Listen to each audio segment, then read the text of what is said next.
Obey or die, the towering blue-skinned alien queen hisses, her luminous markings pulsing with barely contained rage. Jesse Richardson, Earth's reluctant diplomat, stands before her, heart pounding in his chest. The fate of humanity hangs by a thread, and that thread is his ability to please this terrifying creature. The opulent throne room of the Nigean palace stretches out around Jesse, its alien architecture a stark reminder of Earth's defeat. Forced to his knees by the Queen's guards, he feels the weight of his species' subjugation.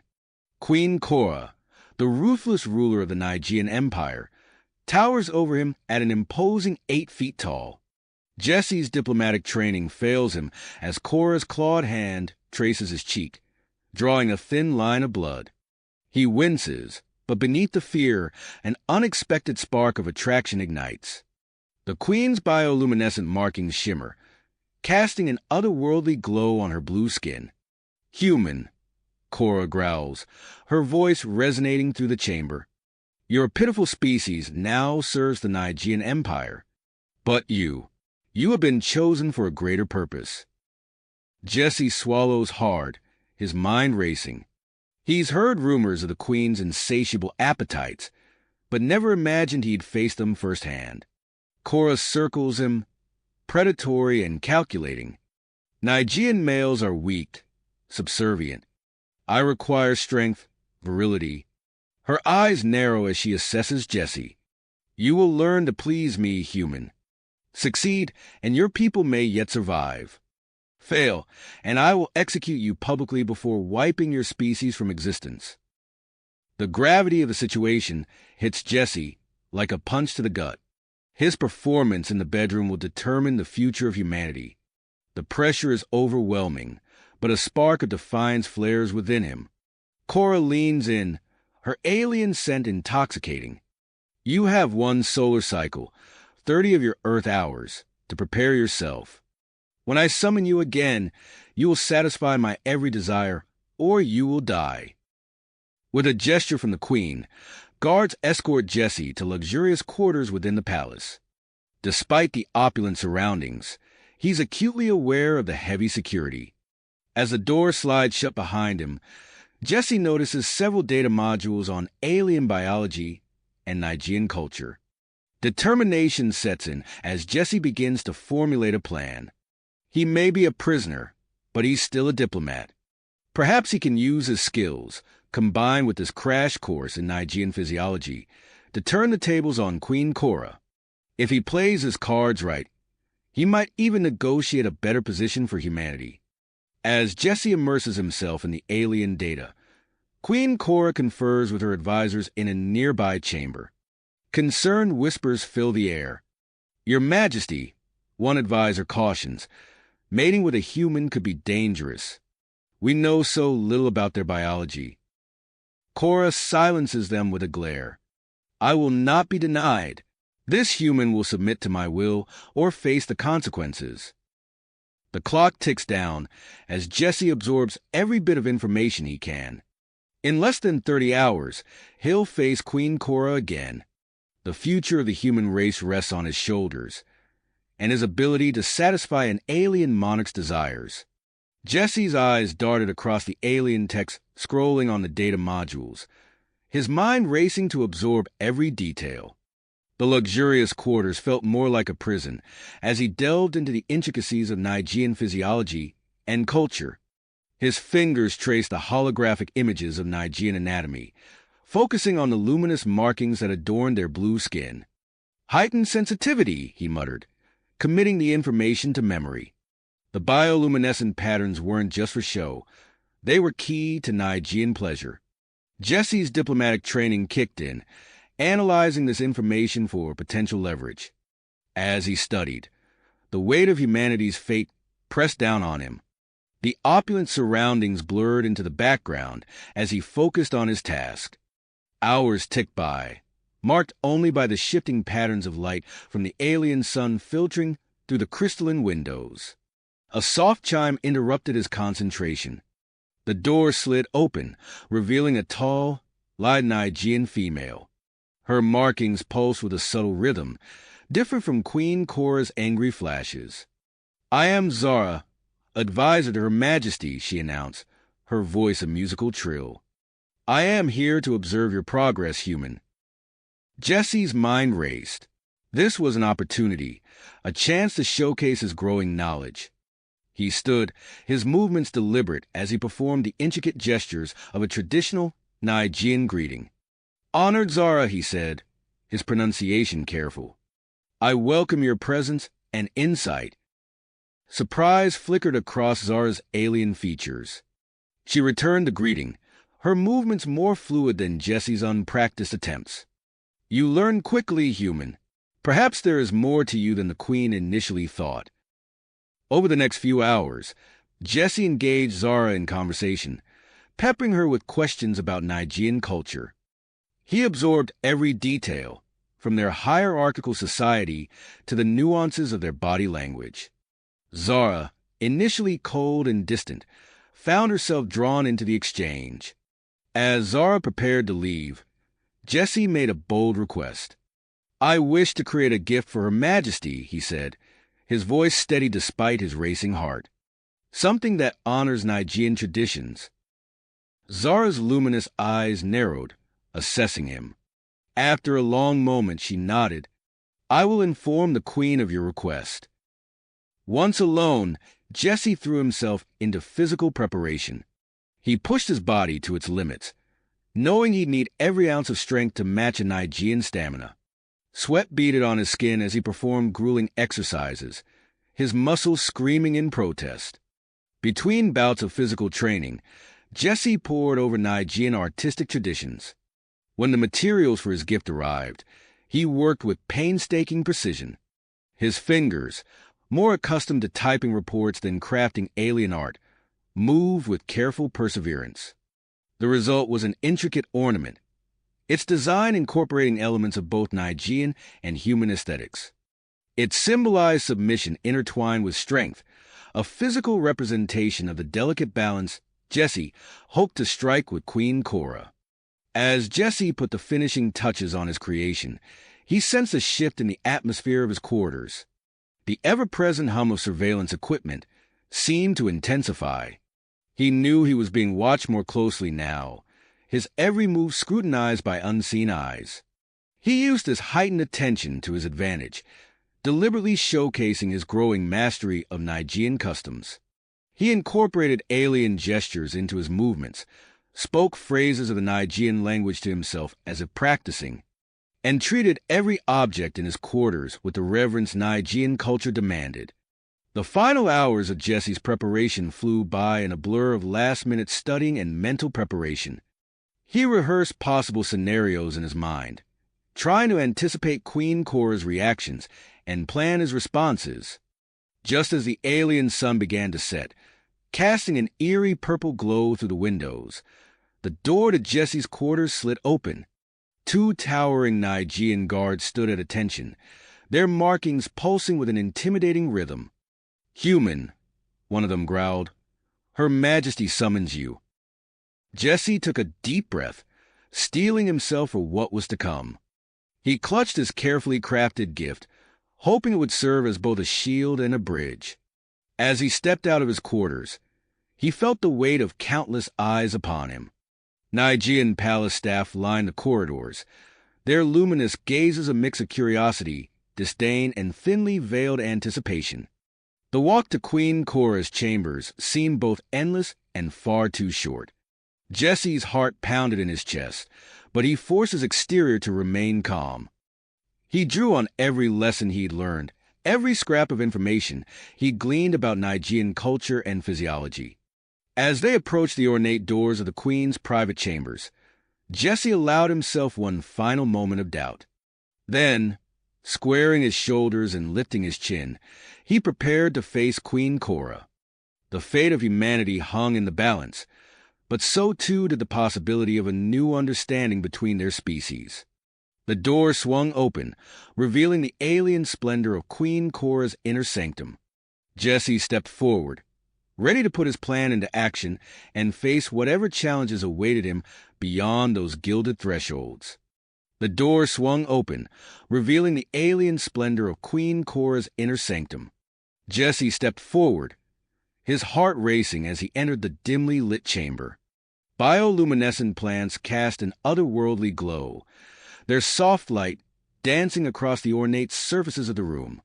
Queen Cora reclined on a massive bed, her blue skin shimmering with an intensity that made Jesse's breath catch in his throat. As he approached, the gift held tightly in his hands, he felt the weight of her gaze upon him. "Human," she purred, her voice a low rumble that sent shivers down Jesse's spine. "You dare to approach me with an offering?" Jesse swallowed hard, steeling his nerves. "Your Majesty," he said, his voice steady despite his pounding heart. "I have created this for you, as a symbol of my respect for Nigean culture." He held out the ornament, its intricate design catching the ethereal light.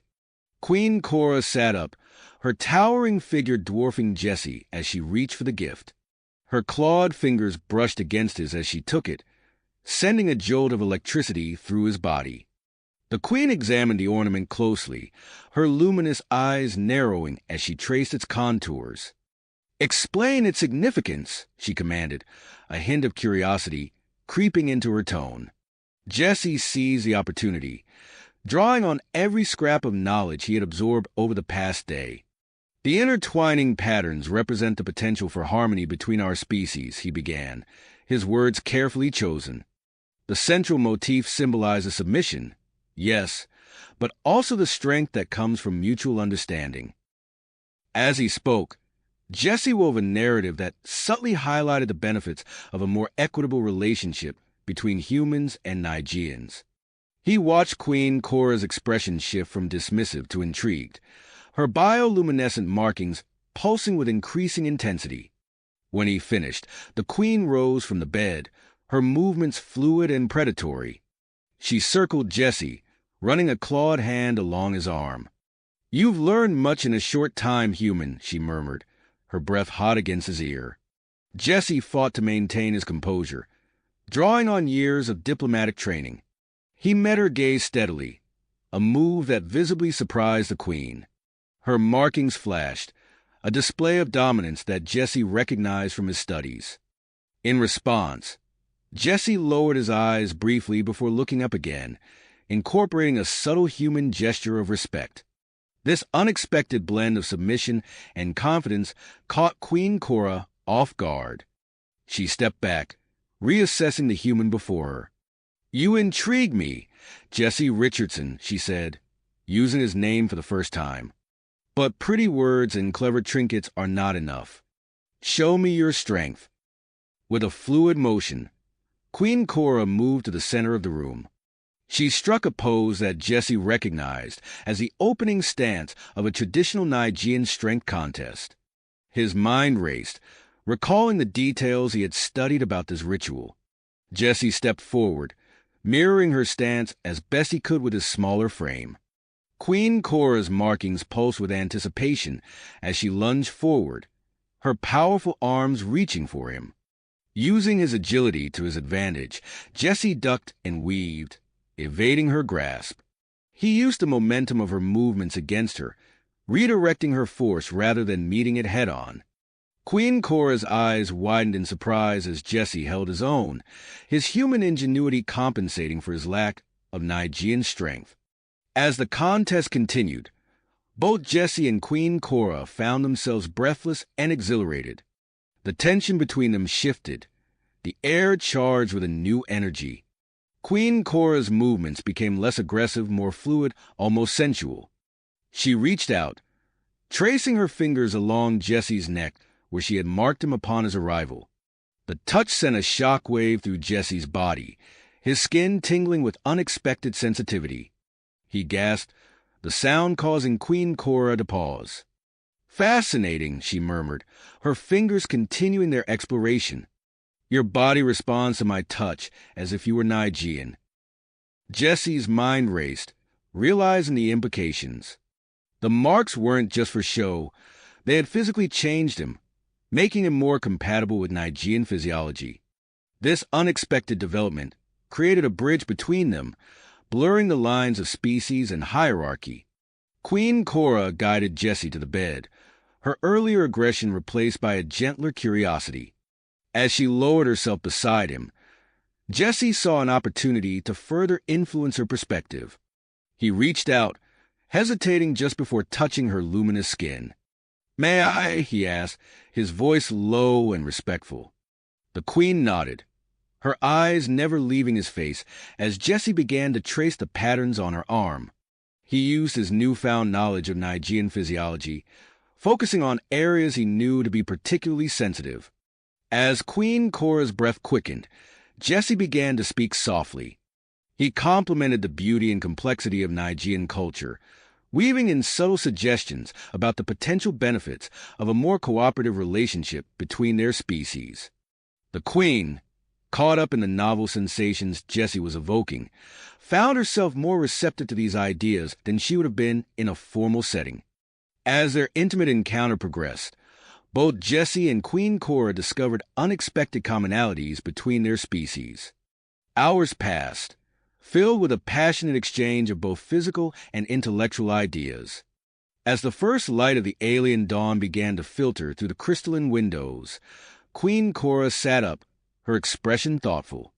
"Jessie Richardson," she said, her voice carrying the weight of royal decree, "I find that I require more time to fully assess the potential of human-Nigerian relations. You will remain here as my personal human liaison." Jessie's heart raced at the implications of this new position. It was an unprecedented opportunity, but he knew it would also place him under intense scrutiny from the Queen's advisors. As he rose to leave, Queen Cora's hand on his arm stopped him. "You have given me much to consider, human," she said, her voice low. "Do not make me regret this decision." Jessie nodded, understanding the veiled warning in her words.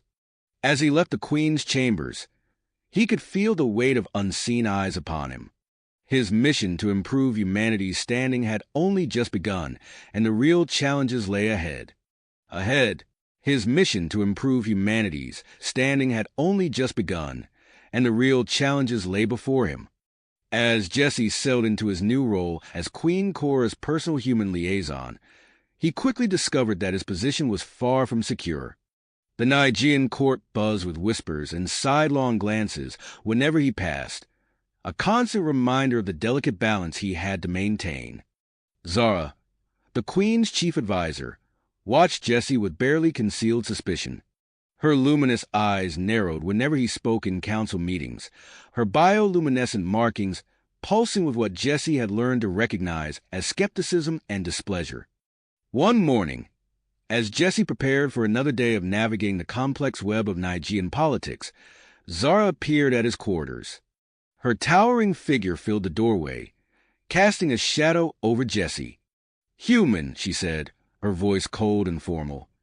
"Your position requires rigorous evaluation. You will undergo a series of tests to prove your worth." Jessie nodded, keeping his expression neutral despite the anxiety churning in his stomach. "I understand. When do we begin?" Zara's markings flashed with surprise at his ready acceptance. "Now," she replied, gesturing for him to follow. The first test was a grueling obstacle course that stretched across the palace grounds. As Jessie stood at the starting line, he could hear the murmurs of the gathered Nigerian nobles, their doubt palpable in the air. The moment the signal was given, Jessie sprang into action. As he ran, jumped, and climbed, he felt an unexpected surge of energy coursing through his body. The bioluminescent markings Queen Cora had given him seemed to pulse with each movement, lending him strength and agility he'd never possessed before. Jessie cleared towering walls with ease, swung across chasms, and navigated treacherous terrains. His movements became fluid and graceful, almost Nigerian in their efficiency. As he crossed the finish line, he realized he'd completed the course in record time. The gathered crowd fell silent, their markings pulsing with a mix of shock and grudging admiration. Zara's face was unreadable, but Jessie could see the tension in her posture. Without pause, Zara led Jessie to a secluded chamber deep within the palace. "Your next test is of the mind," she announced, gesturing to a complex holographic display. The test was a diplomatic simulation involving 3 warring alien races. Jesse immersed himself in the intricate details of each culture, drawing parallels with both human and Nigean societies. As he worked through potential solutions, he carefully wove in subtle suggestions of human-Nigean cooperation, presenting it as a model for successful interspecies relations. Hours passed as Jesse navigated the complex scenario. When he finally presented his solution, even Zara couldn't hide her surprise at its elegance and effectiveness. News of Jesse's performance spread quickly through the palace. A group of younger Nigean nobles began to gather around him, peppered him with questions about human culture and his views on interspecies cooperation. "Perhaps we've underestimated humans," one of them mused, his markings pulsing with curiosity. As Jesse's influence grew, so did the opposition against him. General Cross, a hardline military leader, cornered Jesse in a palace corridor. "Don't think your clever performances have fooled everyone human," Cross growled, looming over Jesse. "Some of us see the threat you pose." Before Jesse could respond, a royal attendant appeared. "The Queen requests your presence," she announced, eyeing the tense standoff between Jesse and the general. In the Queen's private chambers, Cora greeted Jesse with a warmth that surprised him. "Your insights have proven valuable," she said, gesturing for him to sit. "I want you to attend the upcoming meeting on Earth's governance." During the meeting, Jesse listened intently as the Nigean leaders discussed various aspects of Earth's management. When asked for his input, he carefully framed his suggestions to improve efficiency while subtly advocating for more humane treatment of humans. "If we invest in human education and infrastructure," Jesse proposed, "we could significantly increase productivity while reducing the resources needed for control." Queen Cora nodded thoughtfully, her markings pulsing with interest. As the meeting progressed, she increasingly turned to Jesse for his perspective, much to the visible frustration of some of the other advisors. Later that evening, Jesse found himself alone in his quarters, his mind racing with the day's events. As he absently traced the bioluminescent markings on his arm, he noticed something strange. The Nigean script on a nearby datapad, which had always been incomprehensible to him, suddenly began to make sense. Startled, Jesse realized his enhanced physiology was developing in ways he hadn't anticipated. He quickly shut down the datapad, aware of the potential consequences if this new ability was discovered. Just then, a message from Queen Cora arrived, requesting his presence in the palace gardens. As Jesse made his way through the lush alien foliage, he spotted the Queen waiting for him in a secluded alcove. "Jesse," she said, using his name in a way that sent a shiver down his spine, "I find myself increasingly intrigued by you and your species." As they talked, the sexual tension between them grew palpable. Jesse carefully maintained a respectful distance, mindful of Nigean courtship customs even as his body thrummed with desire. Their intimate moment was shattered by the arrival of a breathless messenger. "Your Majesty," he gasped, "there's been an attack. A human resistance group has struck a Nigean outpost on Earth." Queen Cora's markings flashed with fury as she turned to Jesse, her eyes narrow with suspicion. "Did you know about this?" she demanded, her voice low and dangerous. Jesse's mind raced, knowing his response could mean the difference between life and death, between advancing his mission and losing everything he'd worked for. He took a deep breath, preparing to navigate the most crucial moment of his time among the Nigeans. Nigeans. Jesse met Queen Cora's gaze, his mind racing to formulate a response that would navigate this treacherous situation. He took a deep breath, steadying himself before speaking. "Your Majesty, I had no knowledge of this attack," Jesse said, his voice calm and measured.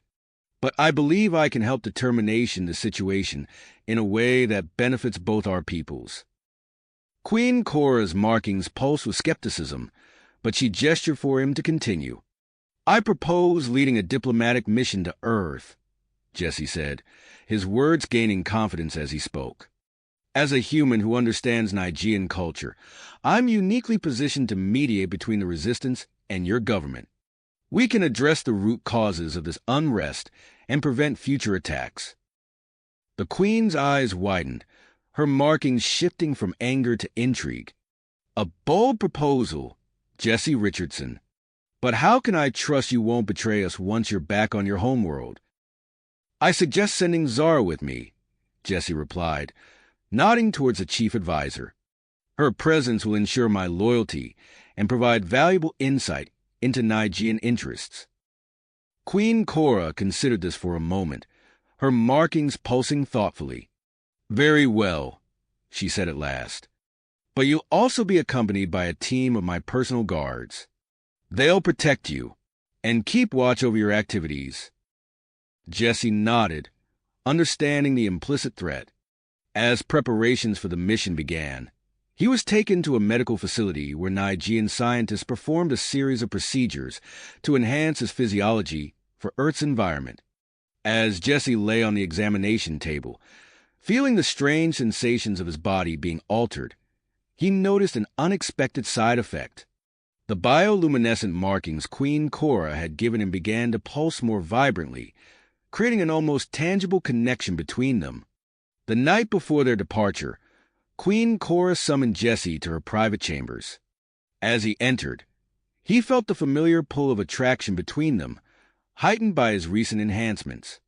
Jesse, Queen Cora said, her voice low and intimate, I find myself concerned about your mission.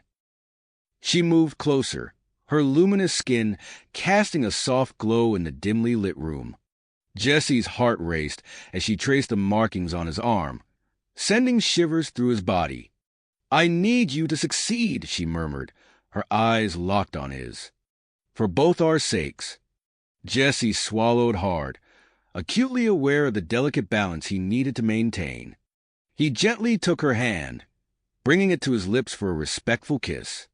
I won't let you down, Your Majesty, he said softly. I believe this mission can bring our peoples closer together.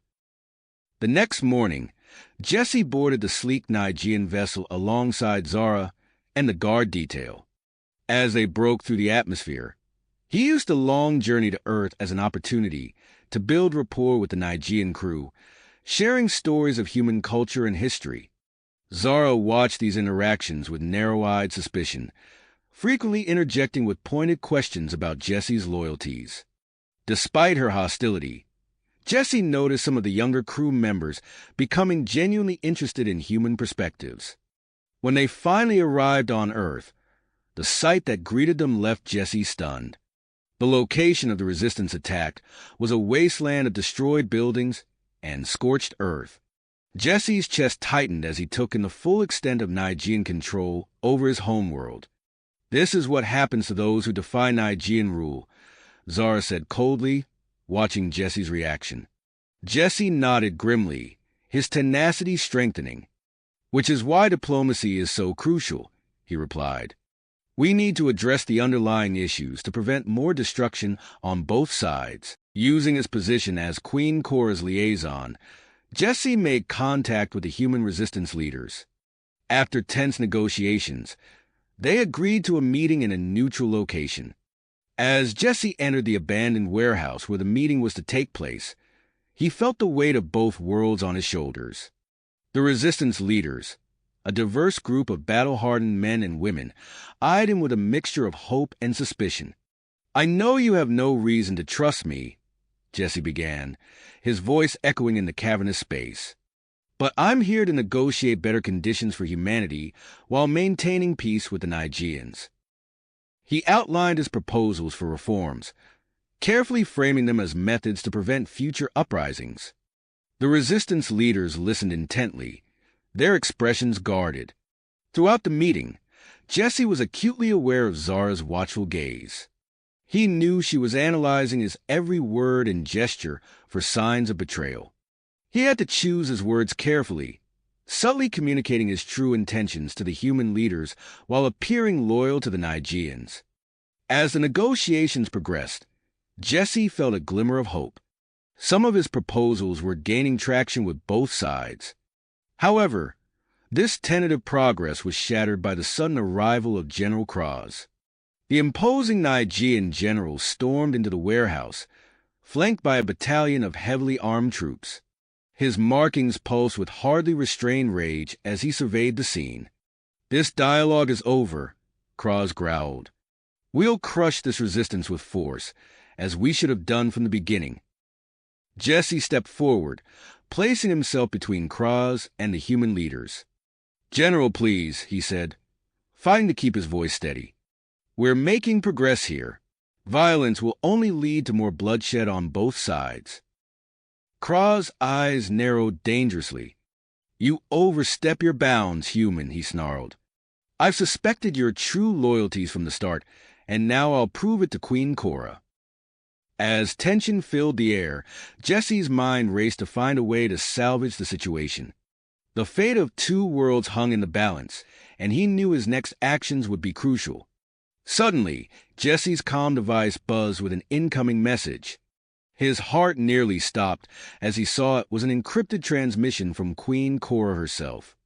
As he read the urgent warning about a potential coup on the Nigean homeworld, Jesse realized the already complex situation had just become even more perilous. With General Cross' troops poised for attack, the distrustful resistance leaders at his back, and Zara watching his every move, Jesse took a deep breath. He had to find a way to navigate this treacherous path, balancing his loyalty to Queen Cora, his desire to protect humanity, and the new threat looming over the Nigean throne. As Jesse opened his mouth to speak, he knew his words could reshape the future of human-Nigean relations, or plunge both worlds into chaos. Chaos, or bring about a new era of cooperation. In that moment, Jesse made his decision. "General Cross," Jesse said, his voice steady despite the tension in the room. "I understand your concerns, but I have information that changes everything."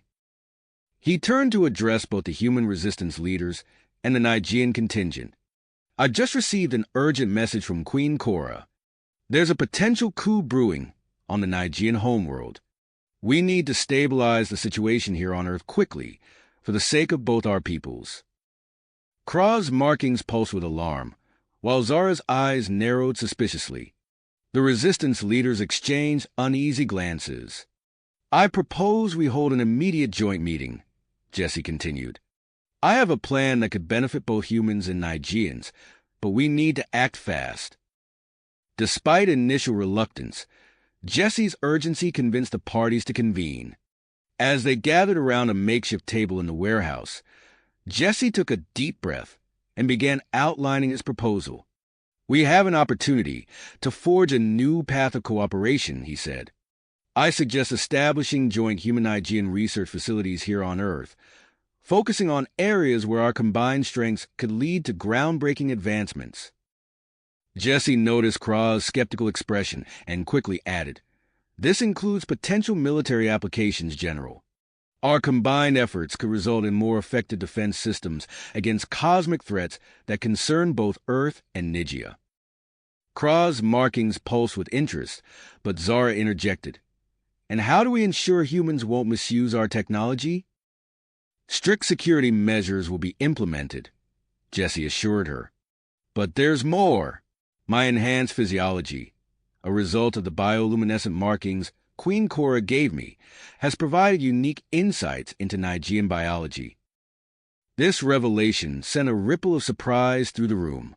Jesse pressed on. "I propose a medical research program that could lead to treatments for genetic disorders affecting both our species. This could revolutionize healthcare for humans and Nigeans alike."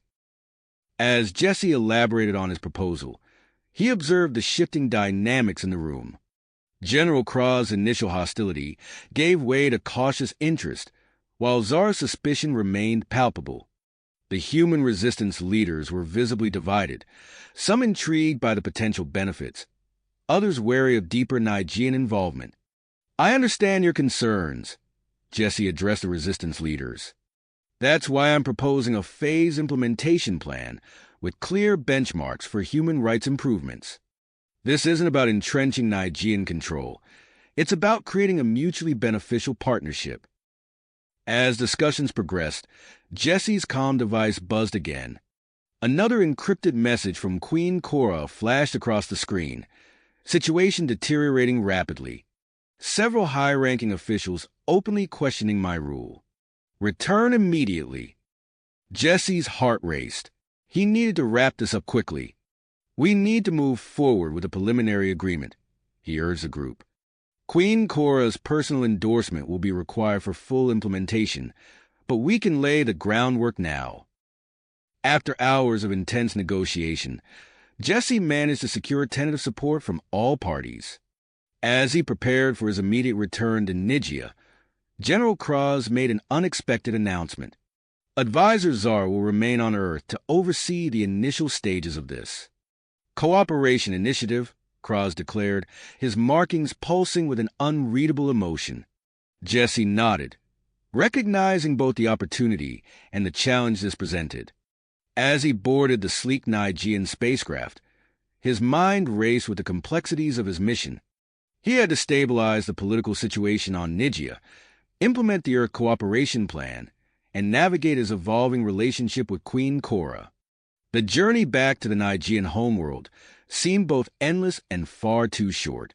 Jesse used the time to refine his strategy, acutely aware of the delicate balance he needed to maintain between his loyalty to Queen Cora, his responsibility to humanity, and his own growing feelings for the Nigean queen. As the ship began its descent towards the gleaming spires of the Nigean capital, Jesse steeled himself for the challenges ahead. The fate of two worlds hung in the balance, and he knew his next moves would be crucial. The ship touched down on the landing pad, and Jesse took a deep breath before disembarking. The familiar yet alien landscape of Nigia spread out before him, its bioluminescent flora pulsing in harmony with the markings on his skin. In the distance, he could see the towering form of the royal palace, where Queen Cora and the brewing political storm awaited. Jesse straightened his posture and strode purposefully towards the palace entrance. Whatever challenges lay ahead, he was determined to face them head-on, for the sake of both his people and the woman he had come to care for more deeply than he had ever anticipated. Imagine, as Jesse approached the palace entrance, the air crackled with tension. The usually bustling courtyard was eerily quiet, save for the urgent whispers of guards and officials hurrying about their duties. Suddenly, a group of armored Nigean guards materialized around him, their bioluminescent markings pulsing with alert urgency. "Advisor Jesse," the lead guard said, her voice low and tense. "We're here to escort you to the Queen immediately. The situation is critical." Jesse nodded, his own markings flickering in response to the heightened atmosphere. As they moved swiftly through the palace corridors, he caught glimpses of the chaos unfolding outside. Through ornate windows, he saw crowds gathering in the streets, their angry shouts muffled by the thick palace walls. The throne room doors swung open, revealing a scene of barely held back pandemonium. Queen Cora stood at the center, her regal posture at odds with the furious pulsing of her markings. She was surrounded by a semicircle of advisors, their voices rising in a cacophony of arguments and accusations. "Your Majesty, we must take decisive action now. The nobles will never accept these reforms. Prince Zax's supporters are growing by the hour." Queen Cora's eyes locked onto Jesse's, and relief washed over her features. "Enough!" she commanded, her voice cutting through the din. "Leave us. I must speak with my Earth advisor privately." As the council members filed out, some shooting suspicious glances at Jesse, Queen Cora crossed the room in quick strides. To Jesse's surprise, she embraced him tightly, her markings synchronizing with his own. "Jesse," she breathed, her voice heavy with worry, "I fear we may be too late." Quickly, she outlined the dire situation. Prince Zax, her ambitious cousin, had rallied a coalition of conservative nobles against her. They saw her proposed reforms and growing connection with Jesse as signs of weakness, a betrayal of Nigean superiority. They're using our closeness against you, Jesse realized, his heart sinking. Cora nodded grimly. Zax promises to restore Nigean dominance and expand our empire if he takes the throne. Many find his vision appealing. Jesse shared the details of his Earth mission, including the proposed cooperation initiative. Cora listened intently, her markings pulsing with interest. This could be exactly what we need, she mused. A way to show the benefits of cooperation without appearing weak. But we must tread carefully. My opponents will twist this to their advantage if we... A piercing alarm cut through the air, causing both of them to flinch. Cora rushed to a nearby control panel, her fingers flying over the holographic display. Security feeds flickered to life, showing a terrifying scene. Prince Zax's supporters swarming the palace grounds, overwhelming the outer defenses. "We need to move now," Cora said, grabbing Jesse's hand. They raced through hidden passages, the sounds of fighting growing louder behind them. Finally, they reached a reinforced door that slid open at Cora's touch, revealing a high-tech bunker. As the door sealed behind them, Jesse and Cora found themselves in close quarters, the adrenaline of their flight mixing with the ever-present attraction between them. For a moment, they stood there, breathing heavily, eyes locked. Cora broke the silence first. "We need a plan, Jesse. I can't lose everything I've worked for."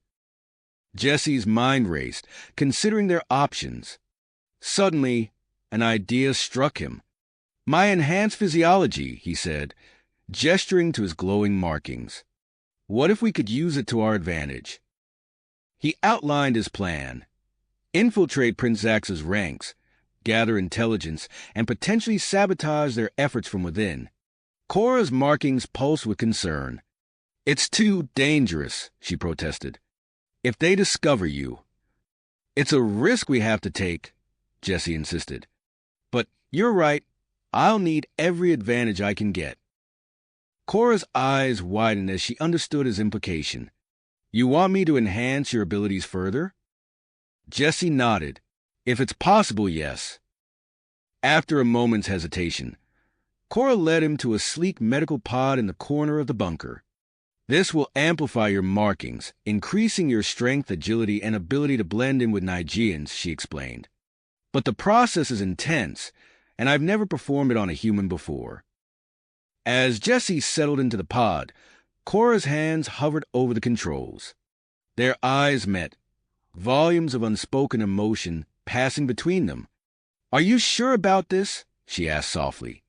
"I trust you," Jesse replied, his voice steady. Cora initiated the procedure. Jesse gasped as energy surged through his body, his markings blazing with newfound power. The sensation was overwhelming, a mixture of pain and exhilaration. Through it all, he felt Cora's presence, her own markings pulsing in sync with his. When it was over, Jesse emerged from the pod feeling reborn. His senses were sharper, his body humming with energy. Cora looked at him in awe, reaching out to trace the now brighter patterns on his skin. The intimate moment stretched between them, the air thick with tension. Finally, unable to resist any longer, they came together in a passionate embrace. Their markings intertwined, creating a dazzling light show that illuminated the bunker. As they parted, both breathless, reality came crashing back. "We can't," Cora whispered, though her markings betrayed her reluctance. "Not now. There's too much at stake." Jesse nodded, forcing himself to focus. "You're right. What's our next move?" Cora handed him a small device. "This will allow us to communicate securely. And here," she pulled up a holographic map of the palace.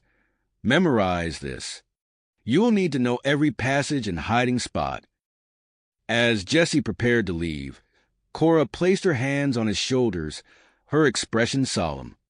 "May the light of our ancestors guide and protect you," she intoned, performing the traditional Nigean warrior's blessing. With a final look at Cora, Jesse slipped through a hidden exit, emerging into a chaos-filled corridor. Almost immediately, he encountered a group of Prince Zax's soldiers. Drawing on his new abilities, Jesse straightened his posture and adjusted his markings to match theirs. "Where have you been?" one soldier demanded. "We're pushing towards the throne room." Jesse's mind raced, but his enhanced abilities allowed him to respond smoothly. Checking the lower levels for any loyalists, he lied effortlessly. "All clear. I'm ready to join the main force." The soldiers nodded, accepting him without question. As they moved through the palace, Jesse's ears pricked up at their conversations, gathering crucial intelligence. His blood ran cold as he overheard their ultimate plan, a public execution of Queen Cora to cement Prince Zax's claim to the throne. But it was another piece of information that truly shook him. In hushed tones, the soldiers spoke of a secret alliance Prince Zax had made with a rival alien species. In exchange for their support in the coup, Zax had promised them access to Earth. Jesse's mind reeled at the implications. He had to warn Cora, stop Zax, and somehow expose this treacherous alliance to the Nigean people. As he followed the soldiers deeper into the heart of the conflict, Jesse knew that his next moves would determine not only the fate of Queen Cora and the Nigean throne, but also the future of Earth itself. Jesse's mind raced as he processed the implications of Prince Zax's treacherous alliance. The fate of Earth hung in the balance, adding an even greater urgency to his mission. He knew he had to act fast. As he moved through the palace with the rebel soldiers, Jesse's enhanced senses picked up on subtle details he might have missed before. The way the bioluminescent markings of the rebels pulsed with a mix of excitement and nervousness, the faint sounds of distant fighting, and the acrid smell of smoke in the air all painted a vivid picture of the chaos engulfing the Nigean capital. Using his newfound abilities, Jesse carefully modulated his own markings to blend in perfectly with the rebel soldiers. He listened intently to their conversations, gathering crucial intelligence about Prince Zax's plans. "The prince wants her brought to the main square at dawn," one soldier whispered. "He says it'll be a spectacle the people won't forget." Another soldier chuckled darkly. "I heard he's got something special planned for the Earth Advisor too.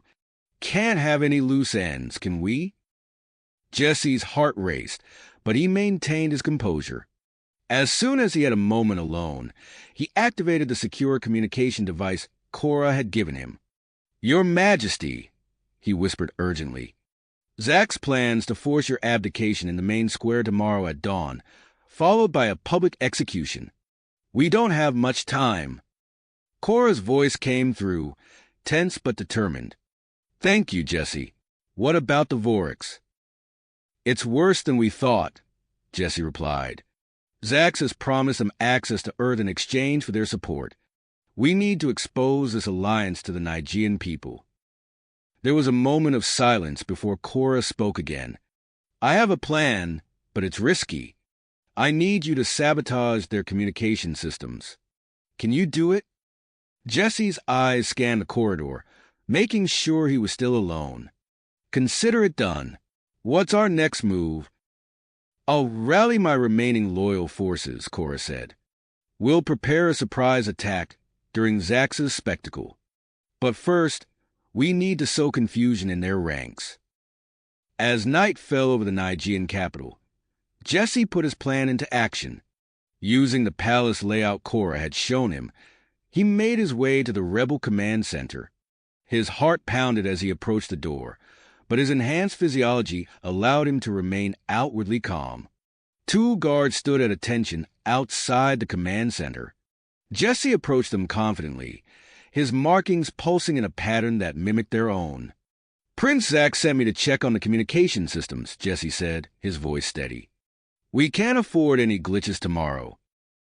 The guards exchanged a glance before nodding and stepping aside. Jesse entered the command center, his eyes quickly taking in the array of advanced Nigean technology. He moved to a central console, his fingers flying over the holographic interface. As he worked, Jesse planted false information suggesting that the Vorks had betrayed Prince Zax. He then proceeded to subtly sabotage the communication array, ensuring that coordinating with allies would be nearly impossible. Just as he finished, a voice behind him made him freeze. "What are you doing here?" Jesse turned to see a towering Nigean warrior, his markings pulsing with suspicion. It was Krell, Prince Zax's top lieutenant. "Routine system check," Jesse replied smoothly. "Everything seems to be in order." Krell's eyes narrowed. "I don't recognize you. Show me your identification." Jesse knew his cover was blown. In a split second, he made his decision. He lunged forward, catching Krell off guard with his enhanced speed. The two warriors clashed in a furious hand-to-hand combat. Krell was a formidable opponent, his strength and skill honed by years of training. But Jesse's newly enhanced abilities allowed him to match the Nigean blow for blow. As they fought, Jesse noticed something strange. His bioluminescent markings were reacting to his heightened emotional state, pulsing with increasing intensity. The unexpected light show momentarily distracted Krell, giving Jesse the opening he needed. With a series of lightning-fast strikes, Jesse managed to subdue the Nigean warrior. As Krell lay unconscious at his feet, Jesse made a split-second decision. Instead of delivering a fatal blow, he simply ensured the lieutenant was securely bound. Knowing time was of the essence, Jesse quickly accessed the rebels' main computer system. His eyes widened as he discovered detailed plans of the Vorks' proposed invasion of Earth, along with a list of Nigean nobles who had allied with Prince Zax. Jesse transmitted this vital information to Queen Cora before making his escape from the rebel headquarters. As he slipped out into the night, he could hear alarms beginning to sound behind him. The capital was in chaos as dawn approached. Rebel forces patrolled the streets, while confused and frightened citizens huddled in their homes. Jesse moved swiftly through the shadows, making his way towards the main square.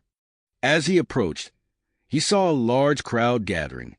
On a raised platform, Prince Zax stood triumphantly, with Queen Cora held captive beside him. Jesse's heart clenched at the sight of her, but he forced himself to remain focused on the mission. Blending into the crowd, Jesse positioned himself strategically. He could see Cora's loyal forces hidden in key positions around the square. The air was thick with tension as Prince Zax stepped forward to address the assembled Nigeans. Jesse's enhanced hearing picked up snippets of conversation in the crowd. The false information he had planted was already having an effect, with rumors of the Vorks' betrayal spreading rapidly. As Prince Zax began to speak, Jesse readied himself for action. The fate of two worlds hung in the balance, and he knew the next few moments would be crucial. With his cover intact and his new abilities at the ready, Jesse prepared to play his part in Queen Cora's daring counterplan. As Prince Zax began to speak, Jesse's heightened senses picked up on the subtle undercurrent of tension rippling through the crowd. He adjusted his stance, ready to spring into action at a moment's notice. "People of Nigia," Prince Zax's voice boomed across the square. "Today marks the dawn of a new era for our great civilization." He gestured dramatically towards Queen Cora, who stood bound beside him. "For too long, we have been led astray by weak leadership, by those who would compromise our values for the sake of misguided alliances." Jesse's fingers brushed against the hidden signal jammer in his pocket.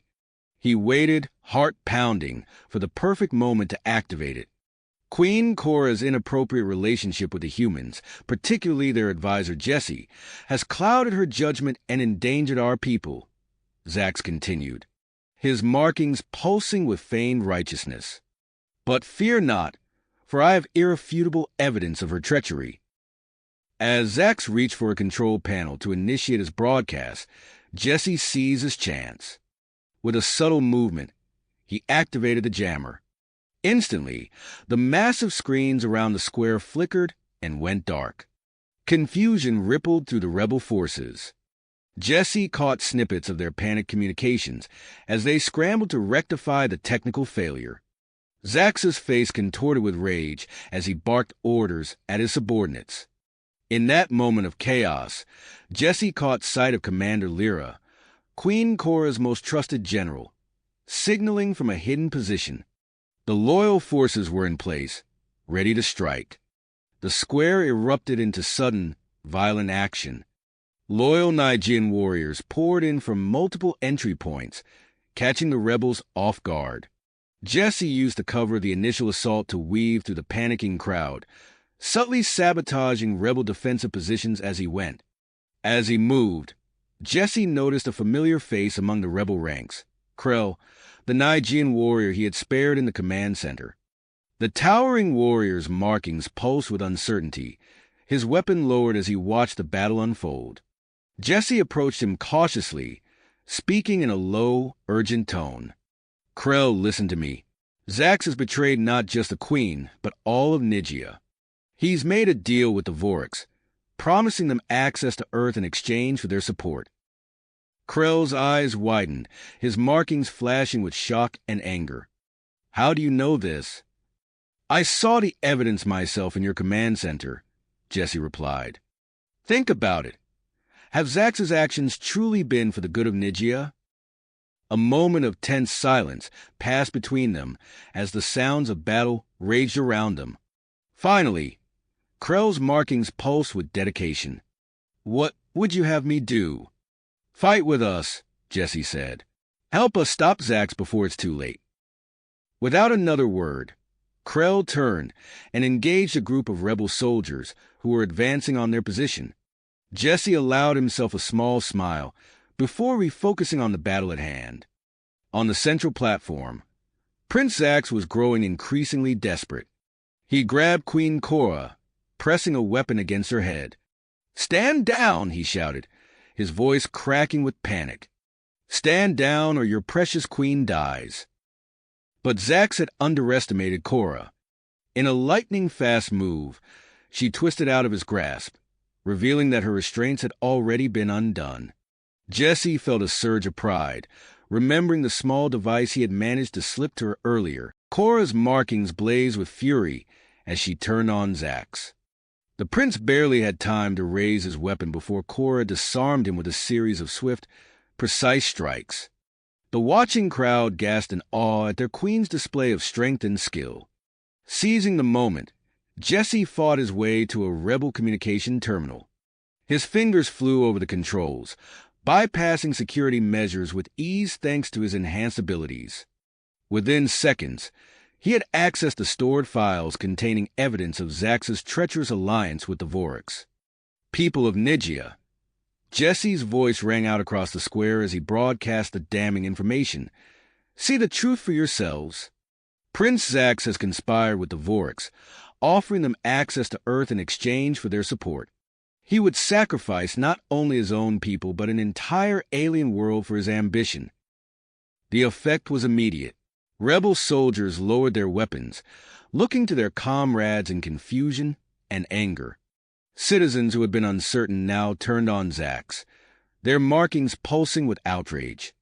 As the rebel forces crumbled, Jesse noticed a group of unfamiliar figures slipping away from the square.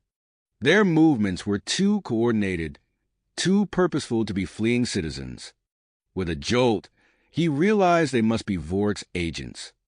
Your Majesty, Jesse called out to Cora, who had just finished securing Zax. The Voryx are escaping with Nigian tech. I'm going after them. Without waiting for a response, Jesse took off in pursuit. His enhanced physiology allowed him to move with incredible speed and agility, leaping over obstacles and weaving through the panicked crowd. The chase led him through winding streets and crowded markets. Jesse's heart raced as he vaulted over market stalls and slid under low-hanging awnings, slowly gaining ground on the Voryx agents. Finally, he managed to corner them in a dead-end alley. The Voryx turned to face him, their alien features unreadable. Jesse's markings pulsed rapidly as he caught his breath, keeping his eyes trained on the stolen Nigian technology clutched in their grasp. It's over, Jesse said, his voice steady despite his racing heart. Zax's coup has failed. You have nowhere to go. The lead Voryx agent stepped forward, its multifaceted eyes glinting in the dim light of the alley. "Impressive, human. Your abilities are unexpected. Perhaps we underestimated your species." Jesse tensed, ready for an attack, but the Vork's next words caught him off guard. "Join us," the alien said, its voice a strange, melodic hum. "With your unique combination of human ingenuity and Nigean enhancements, you could rise to great power within our organization. We could offer you technology beyond your wildest dreams, the ability to protect your homeworld from any threat." For a moment, Jesse hesitated. The offer was tempting. With that kind of power and influence, he could ensure Earth's safety, maybe even bring about a new era of interstellar cooperation. But as he looked at the stolen Nigean tech in their hands, he remembered the trust Korra had placed in him, the faith of both humans and Nigeans who believed in peaceful cooperation. "I appreciate the offer," Jesse said firmly, "but I'll have to decline. My loyalty is to Queen Korra and to the principles of mutual respect and cooperation between our peoples." The Vork's agent's expression shifted, perhaps with disappointment or grudging respect. Before it could respond, the sound of approaching footsteps echoed down the alley. Queen Korra appeared, flanked by her loyal guards. "Well done, Jesse," Korra said, her markings pulsing with pride and relief. "Once again, you've proven your worth to Nigia." As the guards moved to apprehend the Vork's agents, Korra turned to Jesse. "The rebellion has been quelled. Thanks to your quick thinking and bravery, we've avoided a catastrophe that could have endangered both our worlds." Jesse's markings glowed warmly at her praise, but he could feel the weight of unspoken challenges ahead. As they made their way back to the main square, he caught glimpses of awed and curious stares from Nigean citizens. Some looked at him with admiration, others with suspicion. Korra seemed to sense his thoughts. "Your actions today have elevated your status among our people, Jesse. But this new position will bring both opportunities and challenges. Not everyone will be comfortable with a human rising to such prominence in our society." Jesse nodded, his mind already racing with the implications. As they emerged into the square, now calm in the aftermath of the battle, he knew that his journey on Nigia was a long way to go. The rebellion might have been stopped, but the real work of building trust and cooperation between their two worlds was just beginning. The challenges ahead would require all of Jesse's newfound skills and unwavering commitment to the cause of interspecies cooperation. In the days following the thwarted rebellion, Queen Korra moved swiftly to stabilize her rule and implement sweeping reforms. Jesse found himself at the center of these changes when Korra summoned him to the royal chambers. "Jesse," she said, her markings pulsing with a mix of willpower and apprehension, "I have a proposition for you, one that will change both our worlds forever." Jesse stood at attention, curiosity piqued. "I'm listening, Your Majesty." "I want to appoint you as the official human ambassador to Nigia," Korra announced, her eyes fixed on Jesse's face to gauge his reaction. "It's a position that has never before existed, but I believe it's crucial for our future." Jesse's markings flashed with surprise and a hint of trepidation. "Are you sure that's wise? There are many Nigeans who still view me with suspicion." Korra nodded, acknowledging his concern. "That's precisely why we need this. You've proven your loyalty and value to Nigia time and again. It's time we formalize your role and use it to build bridges between our peoples." As the news of Jesse's appointment spread, it sent shockwaves through Nigean society. The capital buzzed with excitement and controversy. Jesse found himself thrust into the spotlight, navigating a complex web of political intrigue and social expectations. At a formal reception to introduce him to the Nigean elite, Jesse overheard snippets of conversation that highlighted the divided opinions on his new role. "This is madness," one nobleman hissed to his companion. "Giving a human such power in our government? It's an insult to our traditions." Nearby, a young Nigean scientist's markings pulsed with enthusiasm as she spoke to her colleagues. Think of the possibilities. With Jesse's unique perspective, we could make unprecedented advancements in our research. Jesse's enhanced hearing picked up these conversations and many more like them. He knew he had a long road ahead to win over the skeptics and prove himself worthy of the trust Queen Cora had placed in him. Wasting no time, Jesse threw himself into his new role. He used his unprecedented access to Nigerian technology and political circles to push forward the Human-Nigerian Cooperation Initiative he had proposed on Earth. His first major project was the establishment of a joint research facility on the outskirts of the Nigerian capital. As Jesse stood at the site of the future facility, surrounded by a team of human and Nigerian scientists, he felt a surge of pride. The building's foundation was barely visible, but to Jesse, it represented the cornerstone of a new era of cooperation. This facility will focus on medical advancements that could benefit both our species, Jesse explained to the assembled team. Imagine the breakthroughs we could achieve by combining human ingenuity with Nigerian biological knowledge. The excitement among the scientists was palpable, their markings pulsing with a rainbow of colors. But as Jesse scanned the perimeter of the construction site, he noticed a group of Nigerians watching from a distance, their markings dark with disapproval. Later that evening, as Jesse walked through the capital's bustling market district, he became aware of eyes following his every move.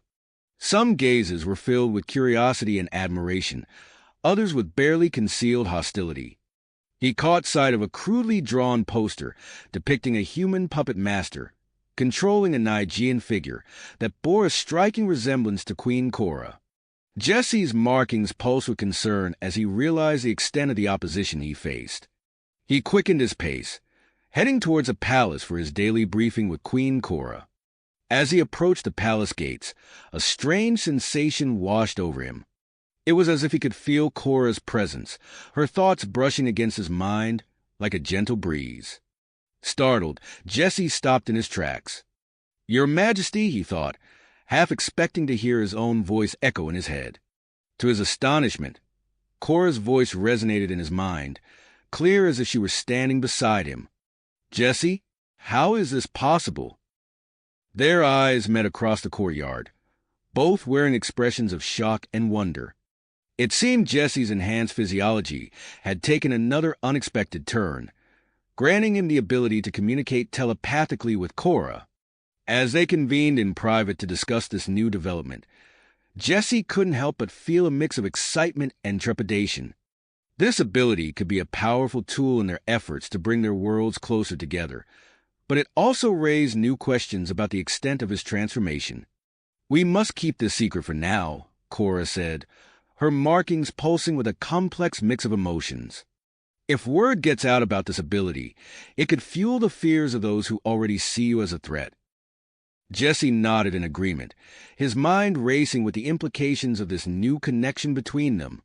As he left the palace that night, he couldn't shake the feeling that he was standing on the precipice of something much bigger than he had ever imagined. The path ahead was fraught with challenges, but Jesse was determined to see it through for the sake of both their worlds. Worlds. As Jesse pondered the challenges ahead, he couldn't have imagined the extent of the changes that awaited him. The next morning, Jesse received an urgent summons from Queen Cora. As he entered her private chambers, he noticed an unusual tension in her markings. "Jesse," Cora began, her voice low and serious, "I have a proposition that could change everything." She led him through a hidden passage, descending deep beneath the palace. They emerged into a vast, gleaming laboratory filled with advanced Nigerian technology. Scientists in protective gear moved purposely among strange, pulsating machines. "We've been developing a way to further enhance your abilities," Cora explained, gesturing to a central platform surrounded by intricate devices. "It's experimental and risky, but it could give you the edge we need to secure our future." Jesse's markings flashed with a mix of excitement and apprehension. What exactly does this enhancement entail? As Cora detailed the procedure, Jesse's mind raced. The potential was staggering. Increased strength, sharper senses, and a neural interface that could access vast amounts of Nigean knowledge. But the risks were equally daunting. "Are you sure about this?" Jesse asked, his eyes meeting Cora's. She placed a hand on his shoulder, her markings pulsing with perseverance. "I wouldn't suggest it if I didn't believe it was necessary. But the choice is yours, Jesse." After a moment of contemplation, Jesse nodded. "Let's do it." The procedure began immediately. Jesse lay on the central platform, surrounded by humming machinery. As the Nigean scientist worked, he felt a strange, tingling sensation spreading through his body. His muscles tightened, his senses sharpened, and his markings began to glow more intensely. Suddenly, a searing pain shot through Jesse's nervous system. He cried out, his body arching off the platform.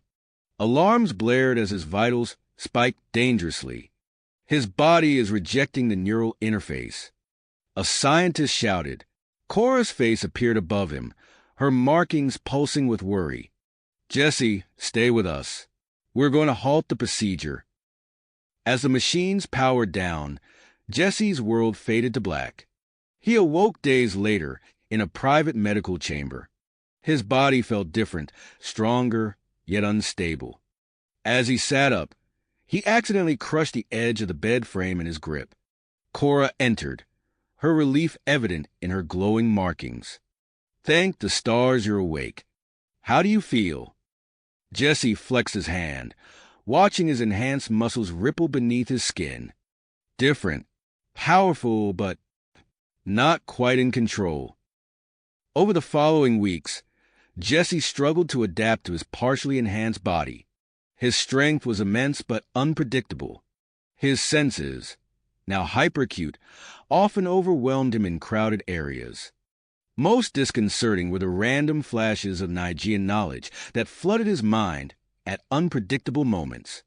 Despite these challenges, Jesse threw himself into his duties as human ambassador. He worked closely with Nigean scientists, particularly a brilliant young researcher named Lyra, to stabilize his condition. "Fascinating," Lyra murmured as she examined Jesse's neural readings. "Your brain is processing information at an unprecedented rate. If we can harness this, the possibilities are endless." As Jesse and Lyra collaborated, he couldn't help but notice her growing fascination with him. Her markings often pulsed with a warmth that went beyond professional interest. However, not everyone viewed Jesse's enhancements positively. Lord Vex, a prominent Nigean noble, began spreading rumors of a human plot to create super soldiers. "We cannot allow this abomination to continue," Vex declared at a public rally, his markings flashing with manufactured outrage. "The humans seek to overthrow us with their enhanced agents." As tensions rose, isolated incidents of violence against humans on Nigia began to surface. Cora, recognizing the need for action, called Jesse to her chambers. "I'm sending you on a diplomatic mission to the ZAR," she announced. "Their medical expertise might help stabilize your condition. Moreover, an alliance with them could strengthen our position here." As Jesse prepared for the mission, he uncovered disturbing information. Using his enhanced senses and sporadic access to Nigean data networks, he pieced together evidence of a planned attack on the ZAR delegation. Urgently, he sought an audience with Cora and her advisors. But as he tried to present his findings, his unstable neural interface flooded his mind with disjointed information. His speech became erratic, his thoughts jumbled. There's a plot. Vex people. The ZAR are in danger," Jesse struggled to articulate, frustrated by his own limitations. Cora's advisors exchanged skeptical glances, their markings pulsing with doubt. Even Cora looked uncertain, her trust in Jesse warring with the incoherence of his warning. As the day of departure approached, Jesse found himself at a crossroads. His body was a mixture of power and instability, his mind a maelstrom of human and Nigean thought. The mission to the ZAR loomed, carrying the weight of both worlds on its outcome. Standing at the boarding ramp of the sleek Nigean spacecraft, Jesse took a deep breath. His markings pulsed with a complex mix of dedication and doubt. As he stepped into the ship, he caught sight of an unfamiliar Nigean among the diplomatic team, their markings carefully neutral. The ship's engines hummed to life, and Jesse strapped himself in.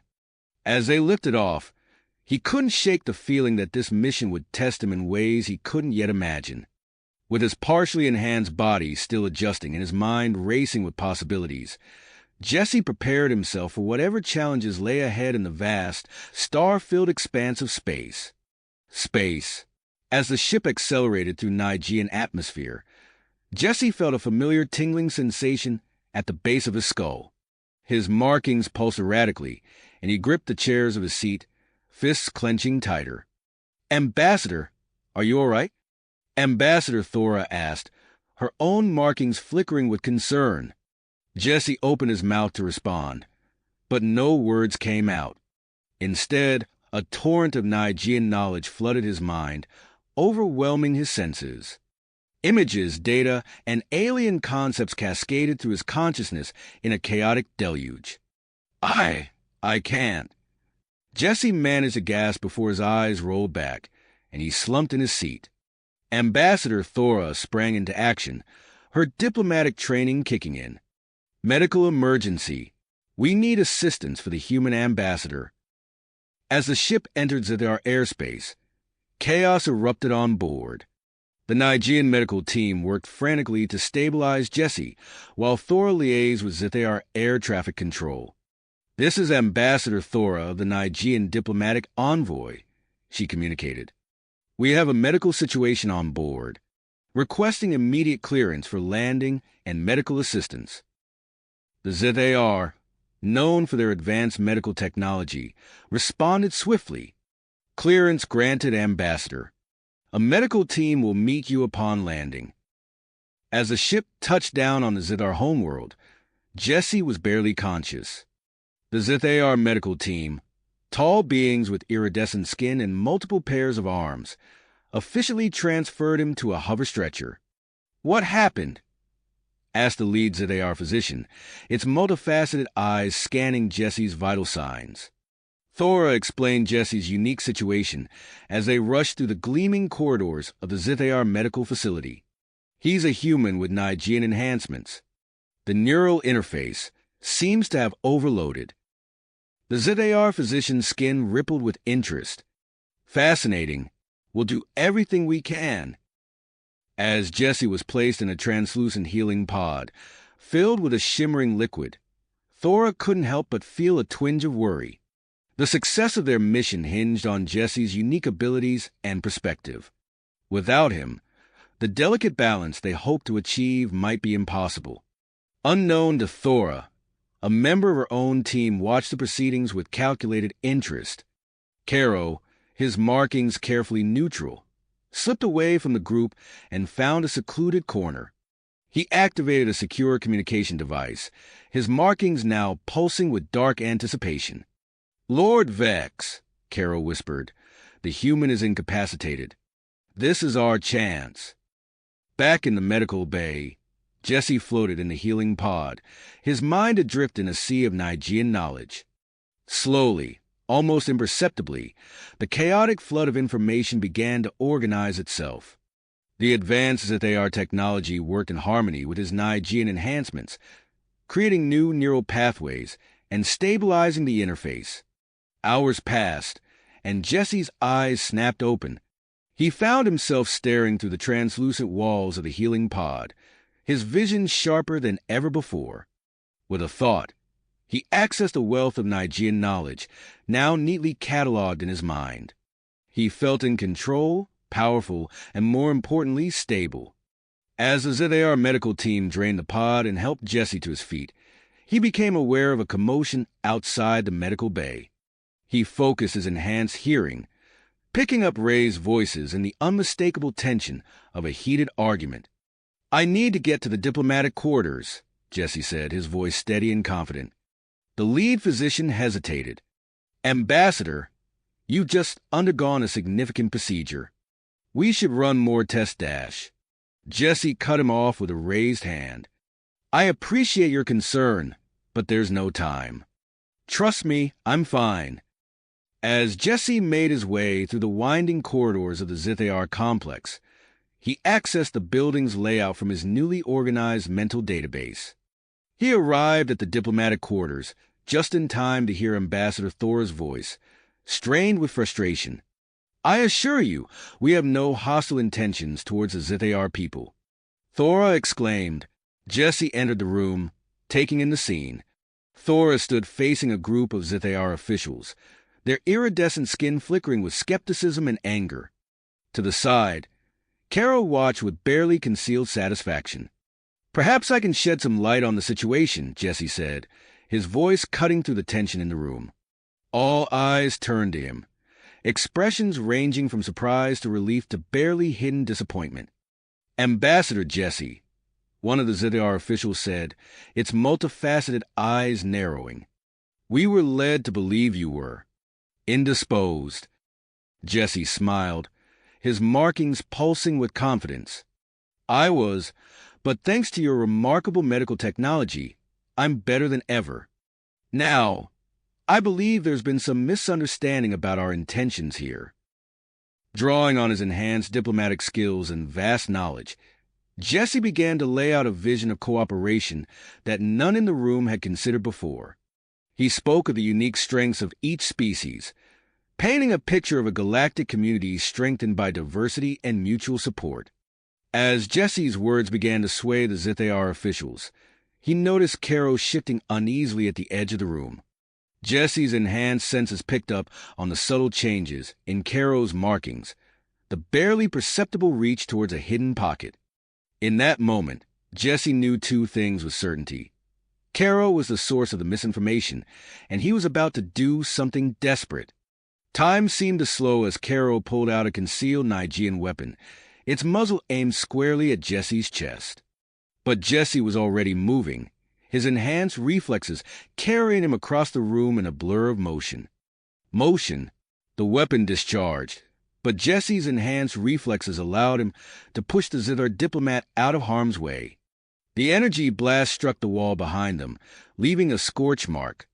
In the ensuing chaos, Jesse swiftly disarmed Caro, his movements fluid and precise. The Nigean traitor found himself pinned to the ground, Jesse's enhanced strength easily overpowering him. It's over, Caro, Jesse said, his voice steady. Your plot has failed. The Zithar officials, initially shocked, now looked at Jesse with a mixture of awe and gratitude. Ambassador Thora, her markings pulsing with relief, quickly took control of the situation. Guards, take this traitor into custody, she ordered. We'll get to the bottom of this conspiracy. As Caro was led away, Jesse turned to address the Zithar delegation. His newly organized mind allowed him to access a wealth of diplomatic knowledge, and he spoke with a confidence that surprised even himself. Honored representatives of the Zithar, he began, what you witnessed today is not representative of our intentions. We came here in the spirit of cooperation and mutual benefit. Allow me to explain our vision for a prosperous alliance. Over the next few hours, Jesse laid out a comprehensive plan for trilateral cooperation between humans, Nigeans, and Zithar. His enhanced cognitive abilities allowed him to process and present complex information with remarkable clarity. By the end of the discussions, the Zithar officials were not only convinced of the alliance's potential, but eager to begin implementation. The journey back to Nigeria was filled with a sense of triumph. As their ship entered Nigean airspace, Jesse could see the glittering capital city below, its bioluminescent buildings creating a tapestry of light against the planet's surface. The reception at the royal palace was nothing short of spectacular. Queen Cora herself stood at the head of a grand welcoming committee, her markings pulsing with pride and joy. As Jesse descended from the ship, the assembled crowd erupted in cheers. Ambassador Jesse, Queen Cora announced, her voice carrying across the plaza, you have done more for interstellar peace in a matter of days than many have achieved in lifetimes. Nigeria owes you a great debt. The ceremony that followed was a blur of speeches, accolades, and introductions. Jesse found himself shaking hands with dignitaries from across the galaxy. His enhanced senses allowed him to pick up on subtle cues in their body language and markings, giving him an edge in these delicate social interactions. As the ceremony wound down, Jesse noticed a growing undercurrent of tension. His eyes swept across the crowd, picking up on clusters of Nigeans whose markings pulsed with barely concealed hostility. He recognized some of them as supporters of Lord Vex, the anti-human faction leader. Queen Cora seemed to sense his unease. She approached him, her markings synchronizing with his own in a display of unity. "Jesse," she said softly, "we need to talk. Meet me in my private chambers after the reception."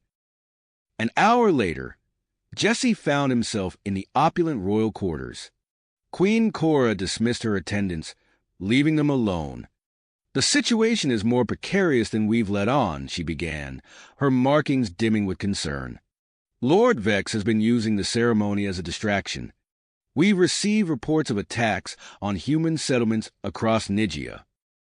Jesse's mind raced, processing the implications. "We need to act quickly," he said, already formulating strategies. As they discussed potential responses, Jesse became acutely aware of their physical proximity. The bioluminescent patterns on his skin began to pulse in perfect synchronization with Queen Cora's, creating a mesmerizing display. Their eyes met, and for a moment, the crisis outside faded away. Queen Cora reached out, her hand gently tracing the glowing patterns on Jesse's arm. The touch sent a shiver through him, intensifying the connection between them. Just as the moment threatened to deepen into something more, an urgent chime interrupted them. Queen Cora reluctantly turned to answer the call, her markings flickering with frustration. "Your Majesty," a panicked voice came through, "Lord Vex has launched a coordinated attack on multiple human enclaves. We're receiving reports of widespread destruction and casualties." The intimate atmosphere shattered, replaced by unshakable focus. Queen Cora's markings flared with anger as she issued rapid-fire orders. "Lock down the palace. Deploy our loyal forces to protect the human settlements. Jesse," she turned to him, "I need your unique abilities now more than ever." Jesse nodded, his enhanced mind already interfacing with the Nigean security network. Information flooded his consciousness. Troop movements, attack patterns, defensive strategies. "I can coordinate our defense efforts from here," he said, his eyes unfocused as he processed the data. "But we need a more permanent solution. We need to stop Vex at the source." Queen Cora looked at him sharply. "What are you suggesting?" Jesse took a deep breath, knowing his next words would set in motion a dangerous gambit. "I need to infiltrate Vex's stronghold. With my abilities, I have a chance of gathering evidence of his crimes, maybe even negotiating a peaceful resolution." "Absolutely not," Queen Cora protested, her markings pulsing with worry. "It's too dangerous. We can't risk losing you." But as reports of escalating violence continued to pour in, they both realized they were running out of options. Finally, Queen Cora relented. "Very well," she said, her voice heavy with concern. "But you won't go unprepared." She summoned Lyra, the brilliant young Nigean scientist who had been working with Jesse. Together, they devised a plan to further stabilize Jesse's neural interface, allowing him to access Nigean knowledge without risk of overload. As dawn broke over the capital city, Jesse stood at the palace gates, dressed in a unique combat suit that Queen Cora had gifted him. The suit's bioluminescent properties mimicked his own markings, allowing him to blend seamlessly with Nigean society. Beside him stood Krell, the former rebel-turned-ally.